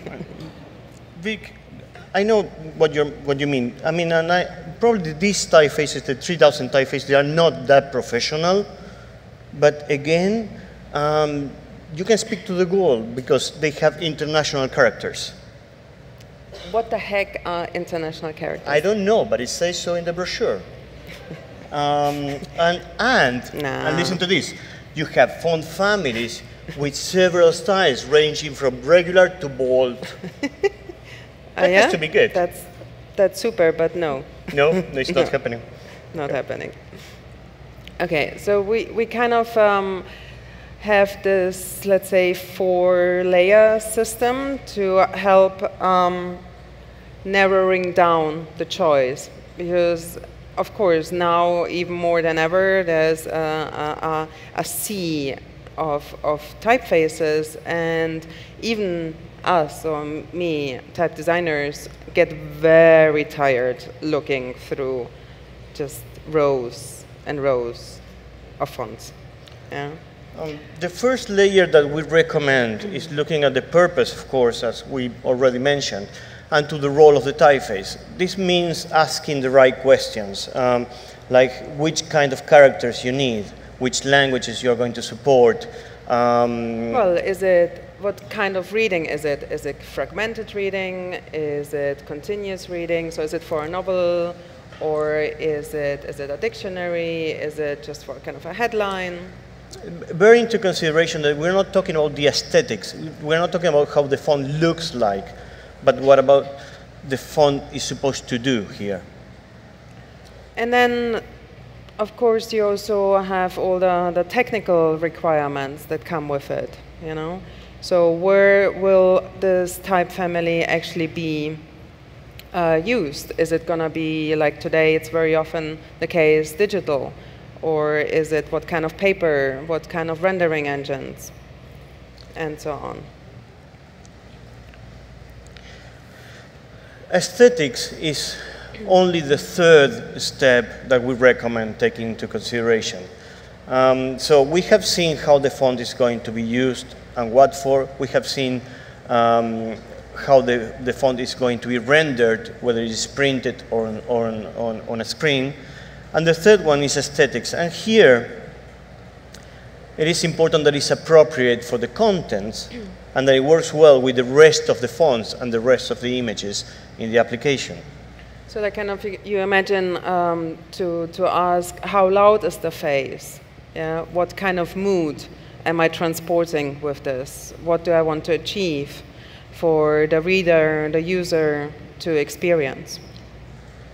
And finally, of course, budget. It is not easy to work with a tight budget, but there are things that can be accomplished. Our advice is that in any case, if you're unsure about any of these planes, any of these layers that we're mentioning, that you reach out to a foundry. Reach out to a typographer who can help you figuring these things out. So yeah, so when you have, let's say, these 4 parameters, you can actually narrow down your choice to a short list. And if you're unsure, you can always buy 3,000 fonts for $24. And I have some good news. The version number 5, and I'm kidding you not here, includes 25 new premium families, including Creep Fest, Sweet Apples, and Blue Dwarf. Blue Dwarf must be amazing. Yes. I definitely want to see that one. Okay, let's move on. So, of course, in most pieces, you will need more than just one typeface. But sometimes, you know, economy is a good thing, and you just want perhaps one. This is quite a good example. This, however, is not. I mean, okay, all right, but it should really kind of match the content, you know? I don't know, I mean, all these fireworks. This is for people recovering from from mental health, brain strokes and things like that. So it's hardly appropriate. Yeah, and also when we learn typography, we usually use this categorization system. That is the Vox and A-type system. You might use something different, which is a great category system for learning typography, but it's not a very good one for working.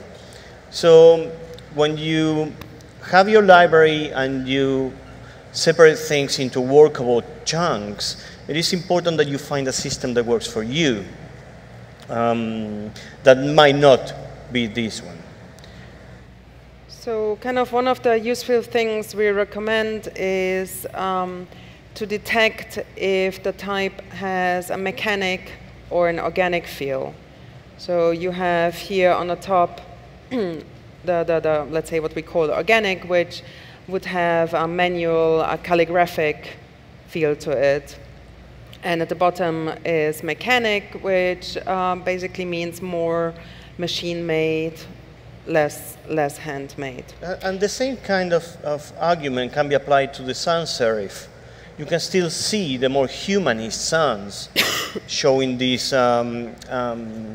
reminiscence of the hand, showing the hint of the calligrapher's pen, right? And this is particularly important when you really mix and match them, let's say, on the same level. So you want to find a good balance. I mean, that where the typefaces share a certain intention and a common language. And a good starting point is, we think, at least, this organic mechanic approach. I hope that you will agree with us that the second line holds much better together than the first one, because both typefaces are speaking the same language. But sure, I mean, you don't want to probably go too homogeneous, and so it's a little bit a skill, perhaps, to understand the tension that you do want to create. So it's kind of a balance, a walk on the high line. And one of the interesting things is to extrapolate that into the non-Latin scripts. Multi-script, please. Sorry, the global scripts. Yes. We cannot say non-Latin anymore. But on this side, again, These are all the extensions that we have been working for our typeface adult sons. But of course, there are things that we cannot do because they are really Chinese is too complex. Quite tough. I mean, the minimum is 25,000 characters. You don't quite do that in 2 months. So we joined up with a Chinese foundry called FounderType. And yeah, this is from the family, the Adele Sans, just to show you some examples where we applied in a way this principle, what we told you before, these criteria of how to matching other scripts as well. Yeah. We have been adapting these two typefaces to actually work together really well, and hopefully they will be released as a joint product in the next few months. Yeah. So let's talk about traps. Oh, this is my favorite part. When you grab, I want to say, free stuff is usually not that free, or it's not free of everything, so be careful. When you grab a typeface that is supposedly free and you type a single word in English, and you will say, well, this works pretty well, right? But then as soon as you start adding accents, punctuation, or something else, the thing starts falling apart. Yeah, crappy diacritics seem to appear. And by the way, if your client kind of complains about this little part in your invoice called font license, just try to give him or them the layout they really like. Try to set it in Arial, right, and show it to them.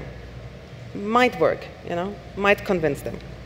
So this is how that is supposed to be. The accents in the upper cases are not the same as the accents in the lower cases.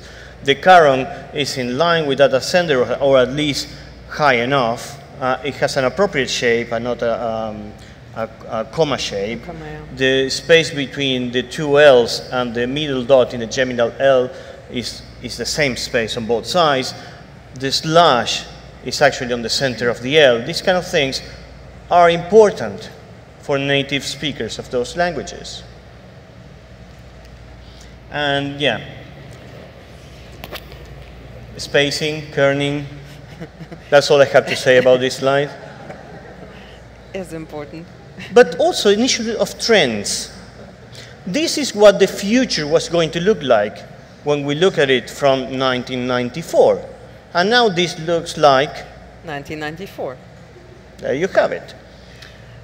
But, you know, finally, it's quite good not to repeat what others have done just because it was successful. I will ask you, what do these brands have in common? What do you reckon?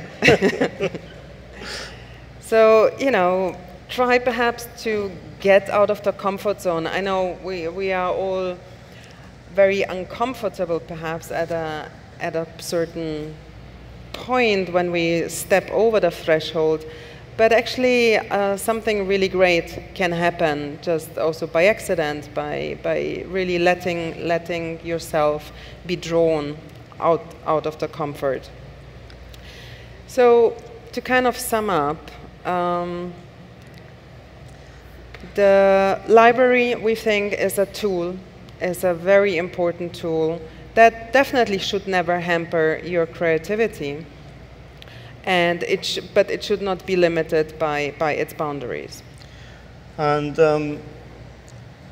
also, when you choose typefaces, choose wisely, choose with a purpose, take a look at it, take your time, see what's inside the font, contact the designer, learn how it works, learn what it was built for. All these things can only help you achieve a better result. And yeah, perhaps, you know, you will try to apply some of these parameters we suggested to combine the the families that you have in your library. And try to be brave. Yes, whenever you feel that you did something truly creative, unique, that you're really proud of, that is the moment you should change.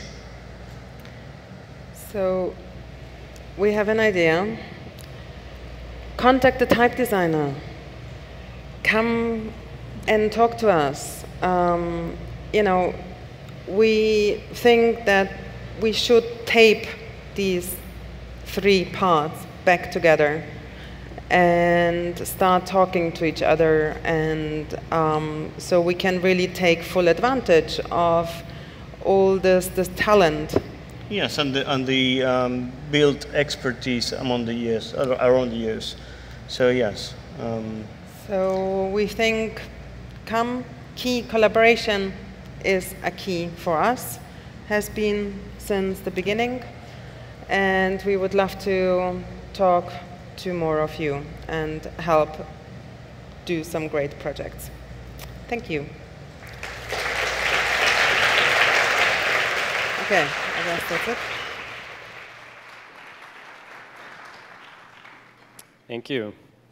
The next thing we're going to do is we're going to do another spotlight, and we're also going to announce the winners of the Type Bingo. So that will happen. So first up is Juliet Cesar, the spotlight. Juliet is a designer and writer.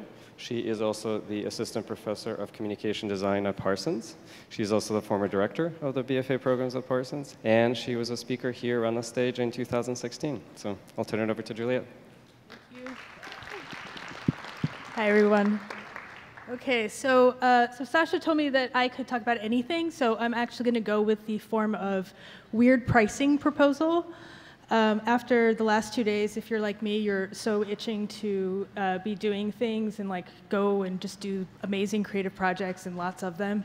Unfortunately, most of us will return to environments where we can't do that. So a lot of the ways that you get to do that is by just taking on outside projects. Taking on outside projects, though, of course, is like totally treacherous because one, you've been told over and over again that in order to be successful, you have to say no to everything, which is something I don't believe in, but you know, there you have it.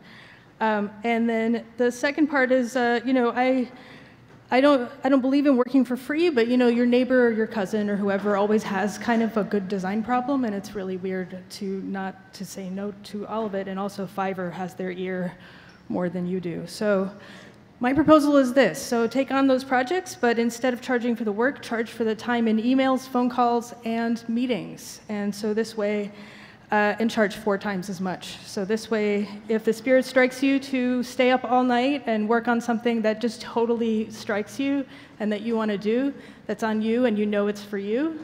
And if your cousin's neighbor's wife decides to spend 2 hours of her time and your time telling you everything that she doesn't like about what you made, you get to charge her $200 an hour, just like a good therapist does, and you will know that your bottom line is going to be okay. So, and I think it'll work out better for all of us. So that is my proposal, and thank you very much.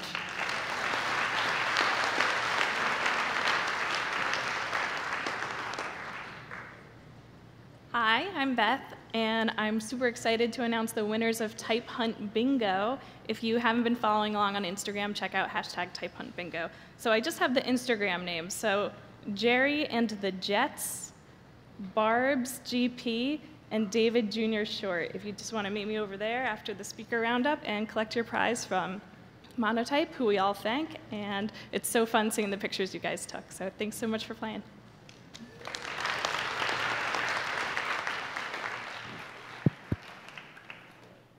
Hello. Can the speakers from today please join us on the stage for the roundup? And thank you, Juliet.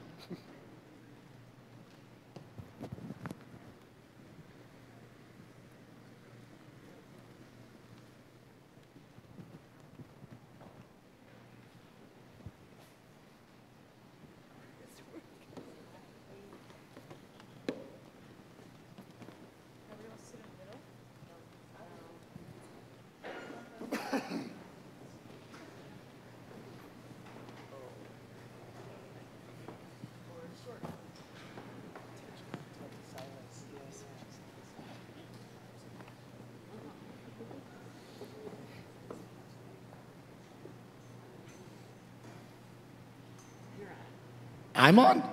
You go first. All right, I'll do the first question, I guess. Thank you all for staying for the day and joining us for the roundup.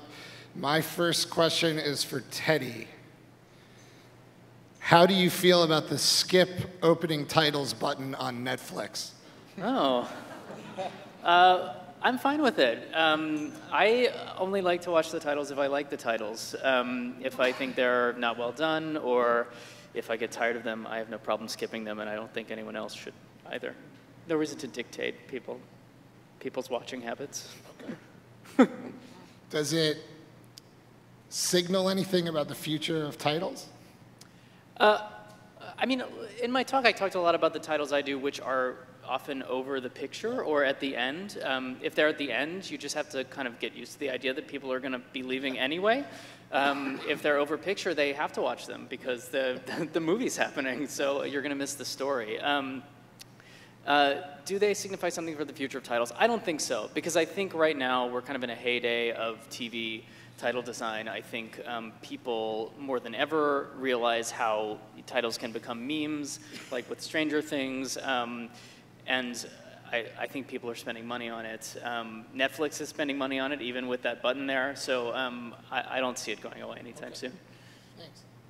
I was really struck by how everyone is trying in some way or another to transcend the sort of staticness of clean Bezier curves, whether that's lumpy, skittery type or things that stretch or, really interesting ways that people are getting around that. And Gail, how do you, I'm sort of stealing Mike's question, but how do you guys manage to do digital and a print version in such a short chunk of time? And it's so beautiful digitally as well as on a fixed static page. Thank you. We actually have only one digital designer. What? Yeah. Wow. Yeah, we sometimes get some extra help in programming and that kind of thing. But what we tend to do is we have templates for the everyday kind of pieces, and those follow these like kind of expected, for the most part, kind of expected layouts that use certain fonts. And then for those special issues, we try to really get out ahead of those and start building them out like a couple weeks in advance. But it's really a lot of work done by not very many people. It's just kind of a labor of love. Yeah. I have a question about that one. Yeah. When you land at the Times and you say, hey, I need 3 typefaces to get this done, and I need these many weights, and I need all this work to do, is that accepted at the Times as a normal process? Like, hey, we need 3 typefaces, or is it, you have to sell that upstairs, so to speak?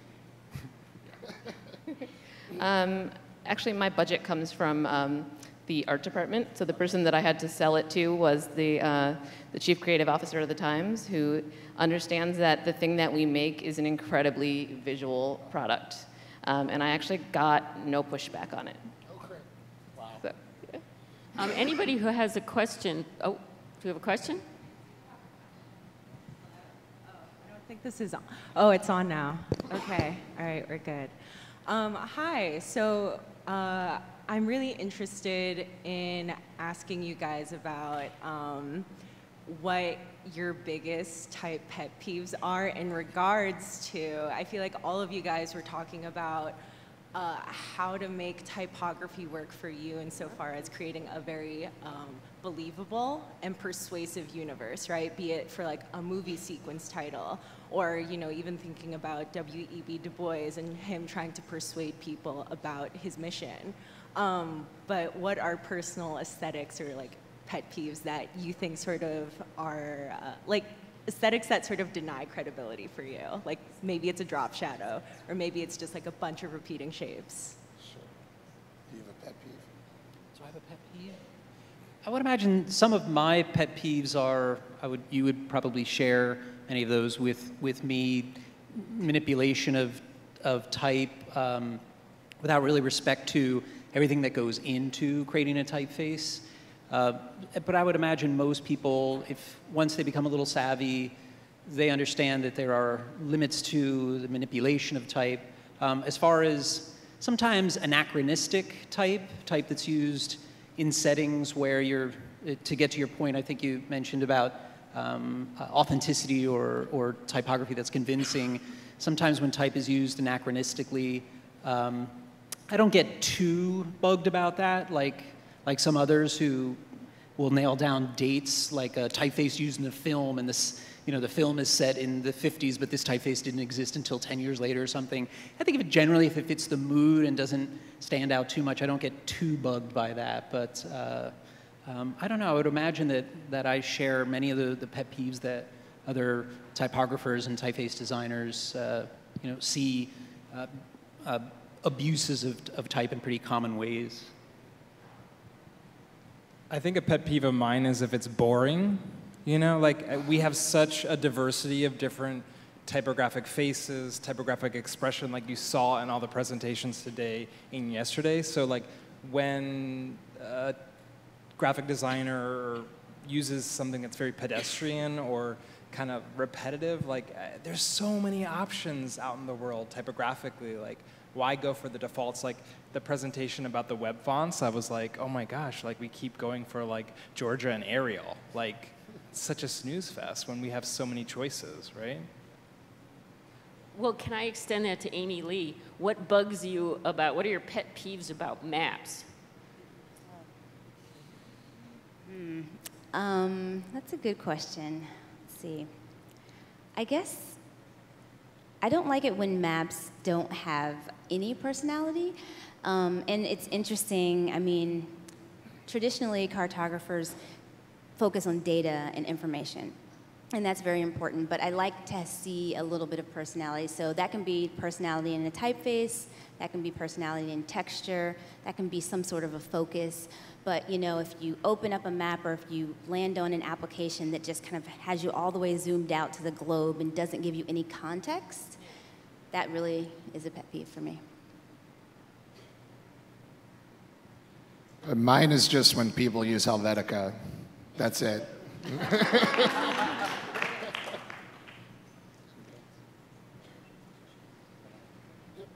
Everyone, I'm wondering if there's a specific project that you did while you were either in art or design school or in college that has profoundly impacted something that you're doing now in your career, if there was some kind of aha moment where you're like, I want to do exhibition design, or I want to do titles, or if you could talk about that.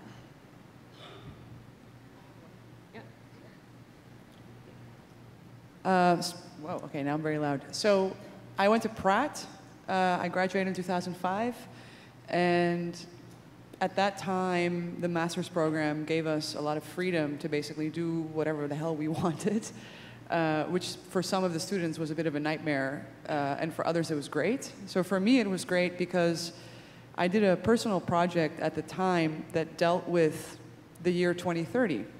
And this is in 2005. And I had this sort of futuristic design map where I thought about where technology could go and how it would impact society and all of these things.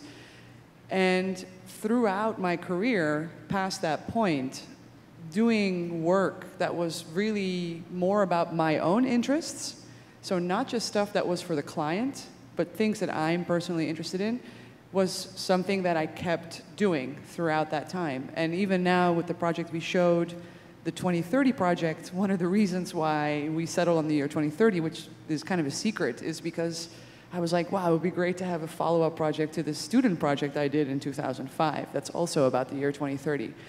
So I think for me, it's not so much do I want to be a graphic designer, an exhibition, all of those things are, you can do it all, you can choose one, but more about allowing your own voice and your own interests to stay in your work and not only focus all of the talents that we all have in this room so other people can sell stuff, And I think that's I think, as designers, we have almost like a gift to our, that we can give to others, but we can also use it to experiment with things ourselves.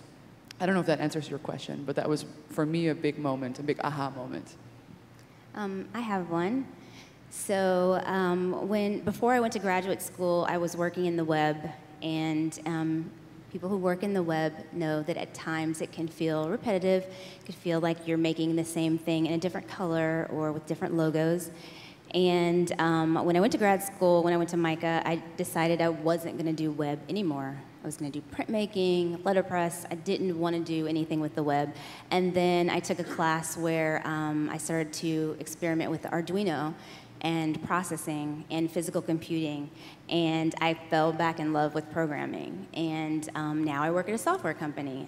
So I think that really, giving yourself the chance to try a different angle of something that you may think that you're done with is always fun. Taylor?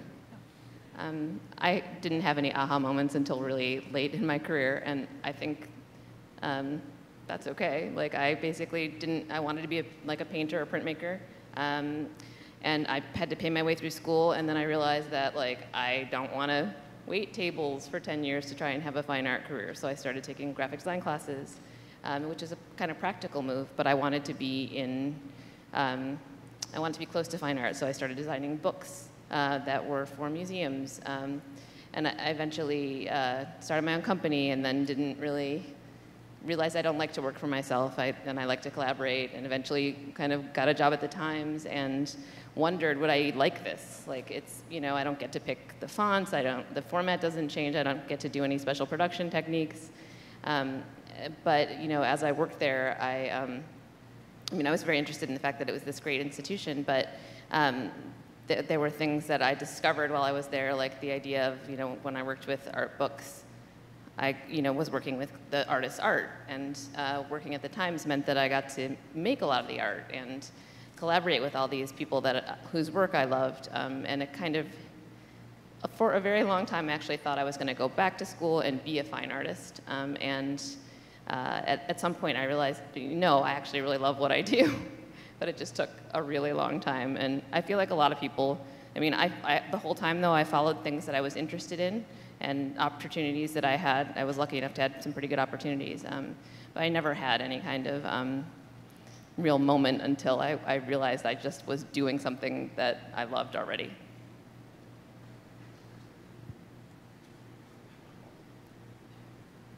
Oh, now it's me. Okay, sorry. I have a logistics question. It applies specifically to digital, but may be to print as well.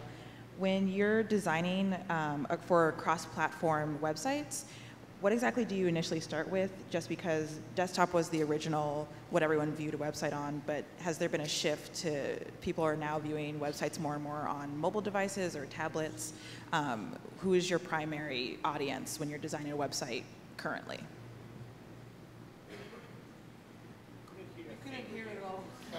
The question was, for a long time when you did website design, you'd start with the desktop and then you would think about mobile. With today's audiences, where do you start?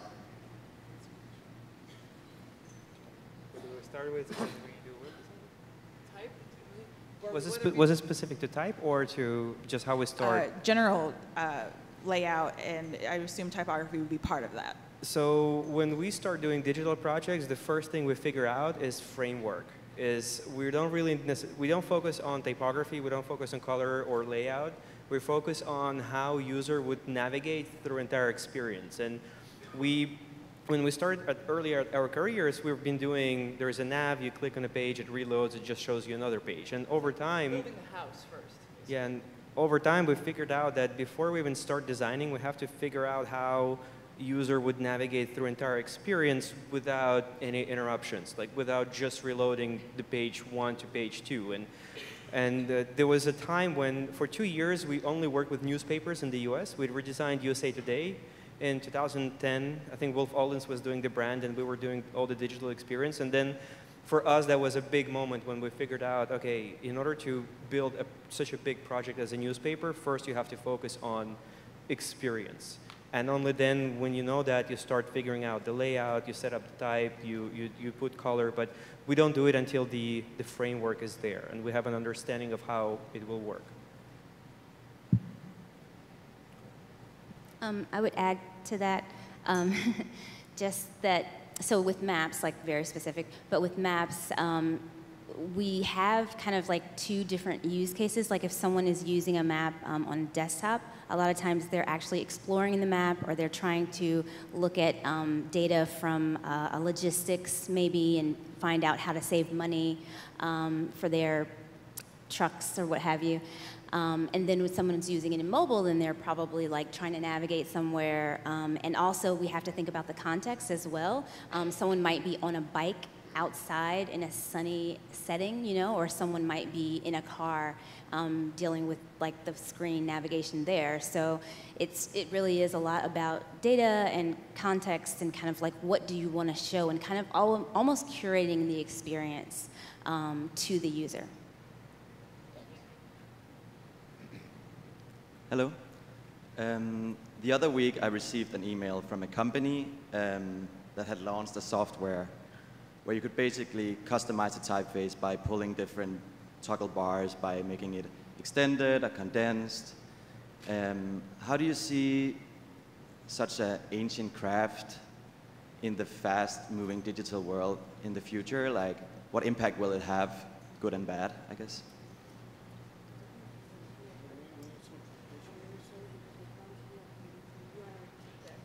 Yeah, the question was, I believe that you received an email recently that was trying to sell you a typeface service that could be changed on the fly with different sliders. Basically, it looked very easy to just customize a typeface to whatever you wanted it to be. And I'm just wondering, like, when it's so accessible for everyone, what impact will that have on the future of typography in terms, I guess, on quality and other things? If you have any thoughts about that. Sorry, you're asking very tough questions today. I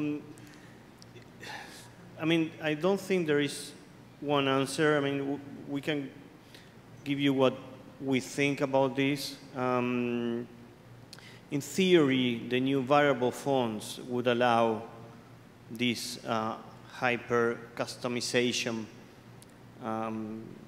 for everyone. So you could make things more narrow, wider, bolder, or whatever. This works, of course, within a framework, within boundaries that the type designer created for this thing, right? Now, if you ask me, I see a lot of potential, but also a lot of danger. Let me tell you an example. The typeface that I showed earlier, Adele Sans, is a sans serif, right? We did it with a multiple master. That means the same kind of technology. You can interpolate intermediate instances. But once we did that, we went into each one of those instances, and we actually modified what we had achieved. So that means that we weren't really comfortable with the results of the mathematical interpolation. So in that sense, if you ask me, I like my old school instances customized by me, respaced by me, rekerned by me. I think, I don't know, my eye can perceive the difference. But of course, the other thing, the variable font and the customization has the potential of that you can do it yourself in your home computer. So, I don't know. Vic, what do you think? The quality will still be an issue. And actually, if you have, so as a user, I think the problem will be the skill set you will need to create or use these variable fonts in a good way, yeah, on a kind of micro level.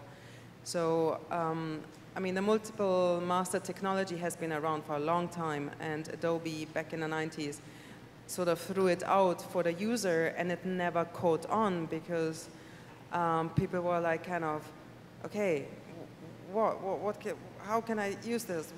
Yeah, where is the right choice?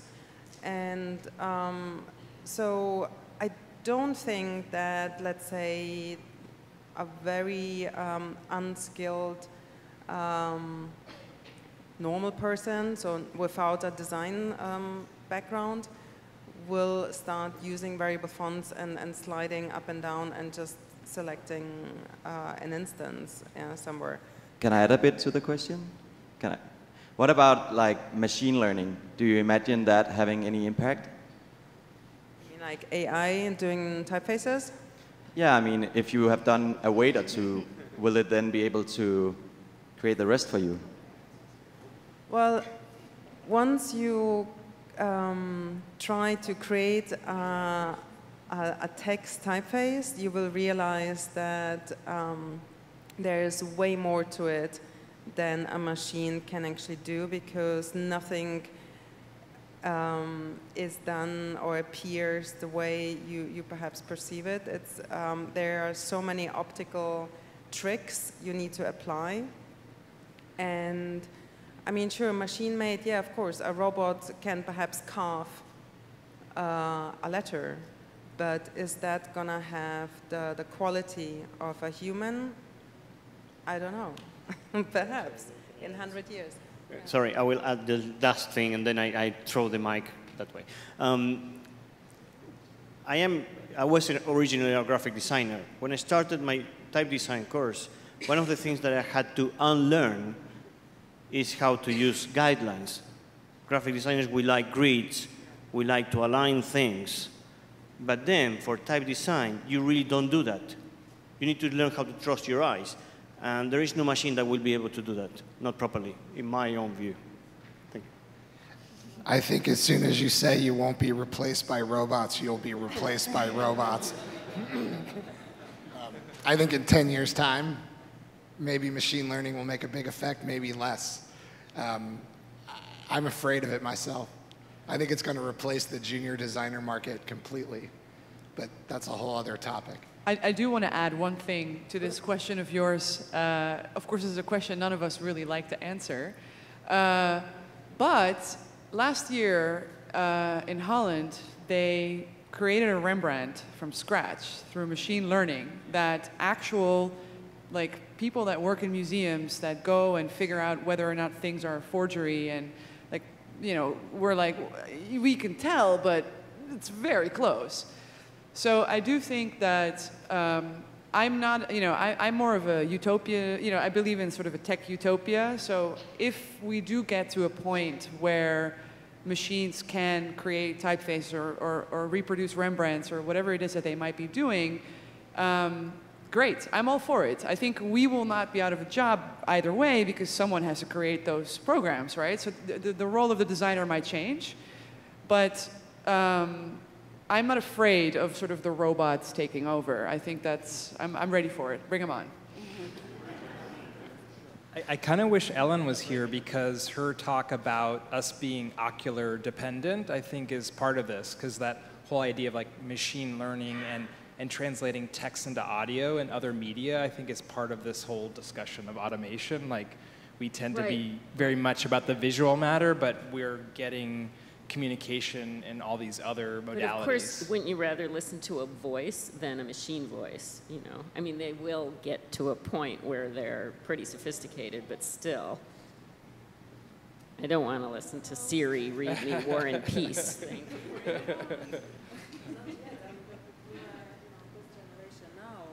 Who knows, perhaps future generations that will get so used to it, to Siri.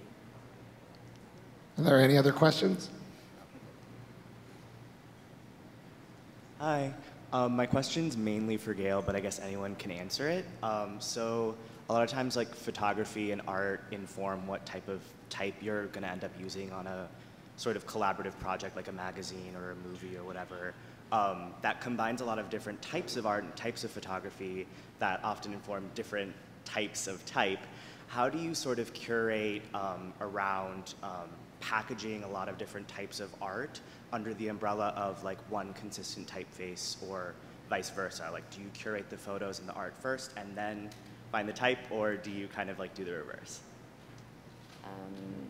It's mostly the art first, because what we're doing, each of the different pieces that we work on kind of dictates its own art in some ways. There's often more than one approach you can take to something, but you know, a lot of pieces that we do, they should have documentary photography, or other things are really abstract and you need to come up with some kind of conceptual solution.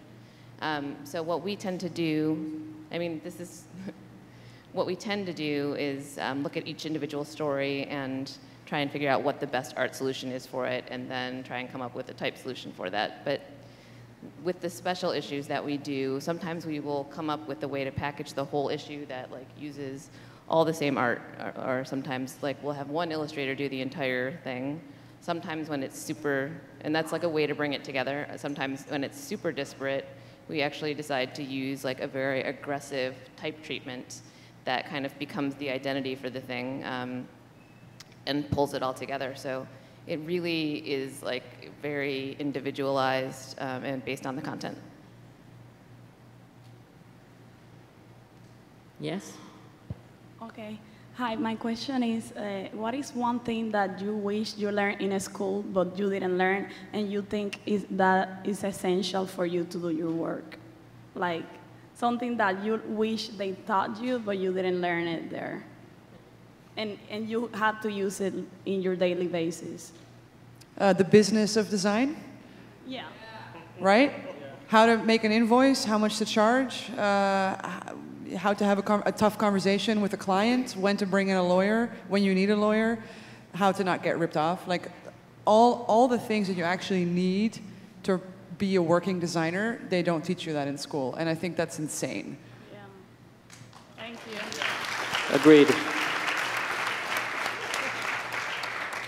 I think related to that, there's not conversations about having a sustainable practice over time. I think it's very common for designers and educators and anyone related to this field to get burnt out. So I think talking about strategies for balance between life and work, and how to deal with failure, how to deal with roadblocks, I think that's a really important conversation to be having as well. Like, I like to surf. That's like kind of how I keep sane, you know, with all the things that I do. So I think we need to have a conversation about like the human impact. There's the financial impact, but the impact on our bodies and our minds and our hearts. I would say another thing is realistic timeframes for projects. I mean, it's really wonderful, and part of the great thing about going to school is to you know, start on something and work on it all semester and really get to dig into what it means to design a certain thing, and every step of the way. But just learning when you're kicked out into the real world that you have to do something and you have a week and a half and you have 4 other projects going on, and how do you manage that time? It's just so different from what it's like in school. So I guess, you know, it takes a while to get used to that kind of time management. That would have been something nice to know. Okay, so I also mentioned this in my talk, that something that I really missed in school was, I mean, I learned all the necessary tools, and to the creative ability, I mean, the creative tools and so on. But what I didn't learn was the social context. I mean, it was so much. It has so much to do with the doing. But I never learned. I mean, I spent so much time to try to fit in within a system, and didn't get the space to actually connected to what I, after graduating, understood was like the important part for me. So I guess it has happened a lot since then, but I think to connect it to the social, I mean, the environment around you was something that I really missed in my education. So I think that's great. And piggybacking on that, I thought of another thing, which is that the one thing I really, really regret not learning in college, and it's on me really, is just take literature courses, read, spend your 4 years like doing other things besides graphic design, because if you're going to spend your career doing graphic design, you're going to spend your time doing graphic design. You're not going to have the time to sit and read the books you want to read and the authors you want to get into and learn the history you want to learn. You know, I'm so jealous of so many of my clients and my friends who are, you know, writers and filmmakers who went to fancy schools, and really what they do at fancy schools is all they do is they just sit, they just let you read for 4 years, and you just go in, they tell you what to read, and they have these long lists, and just do that. That's really, really important, and you might never have another time period in your life to do it ever again. So yeah, that's a big one. I wish, I wish somebody had warned me it was a service profession. You know, that people would come to you in crisis, and that it was your job to provide them with that service even when they were in crisis. That was a shock when I got out of school. I'm happy to be okay at it, but it's a shock. Question? Thank you. Thank you for all being here. Thank you for the availability. I do wayfinding systems. And so say, one of my big pitches is we did a custom typeface for Michigan state highways, Yellowstone Park now too. And in the Michigan highways, it's reducing, we've noticed a reduction in annual fatalities. We're putting signs up at interchanges and stuff. You get more time to anticipate getting off the highway. I use that as the pitch a lot, and it helps. It's like it's one of the best accomplishments we've done with the people I work with. It's getting easier, I notice, and my question is it just me? So I noticed the update for the International Sign for Access, the update for the ADA guidelines for signage and so forth. Large, kind of big events with typography mishaps like the pageants or the Oscars and award shows and people reading something that's just not set right. Is it just me, or is it getting easier to explain why what we do is important? Is it getting easier to explain what we do is important? Yeah. That's the question? Yeah.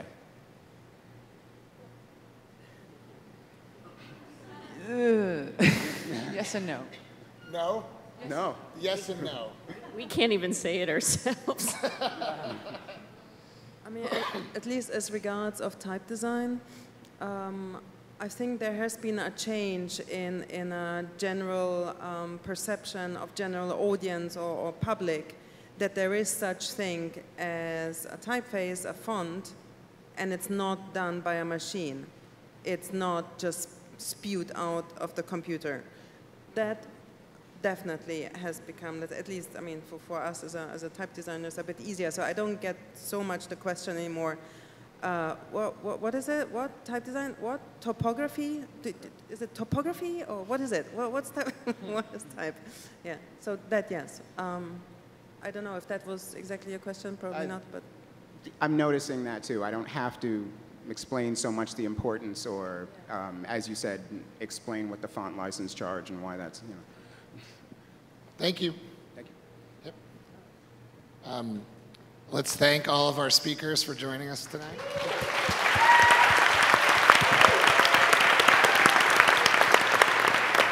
Sash?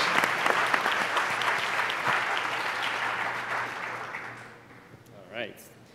We're going to do our version of the crawl. So thank you first and foremost to all the speakers from today and from yesterday for being part of this program. We hope you enjoyed it. I enjoyed it immensely.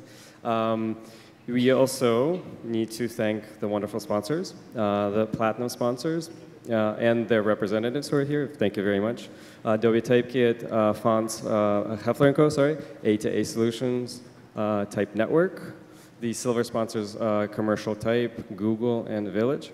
Also the lead level sponsors and the pixel level sponsors. So again, all the reps who are here, thank you, thank you, thank you, thank you. We also need to thank, of course, Cooper Union for allowing us to do this again and again. So thank you, Cooper. Thank you, Laura Sparks, Tony Torres, Mike, Ellen, Barbara, who I worked with, and I enjoy immensely working with you to put this thing on. Also, Julie Harris, a special thank you for helping me throughout the 2 days, and the rest of the curators to get this up and running. Cara Eduardo, who is the driving force behind all of this. Without her, it would be impossible, so big shout out to her. Also to Waldo. Waldo, thank you, thank you. He makes us all look amazing.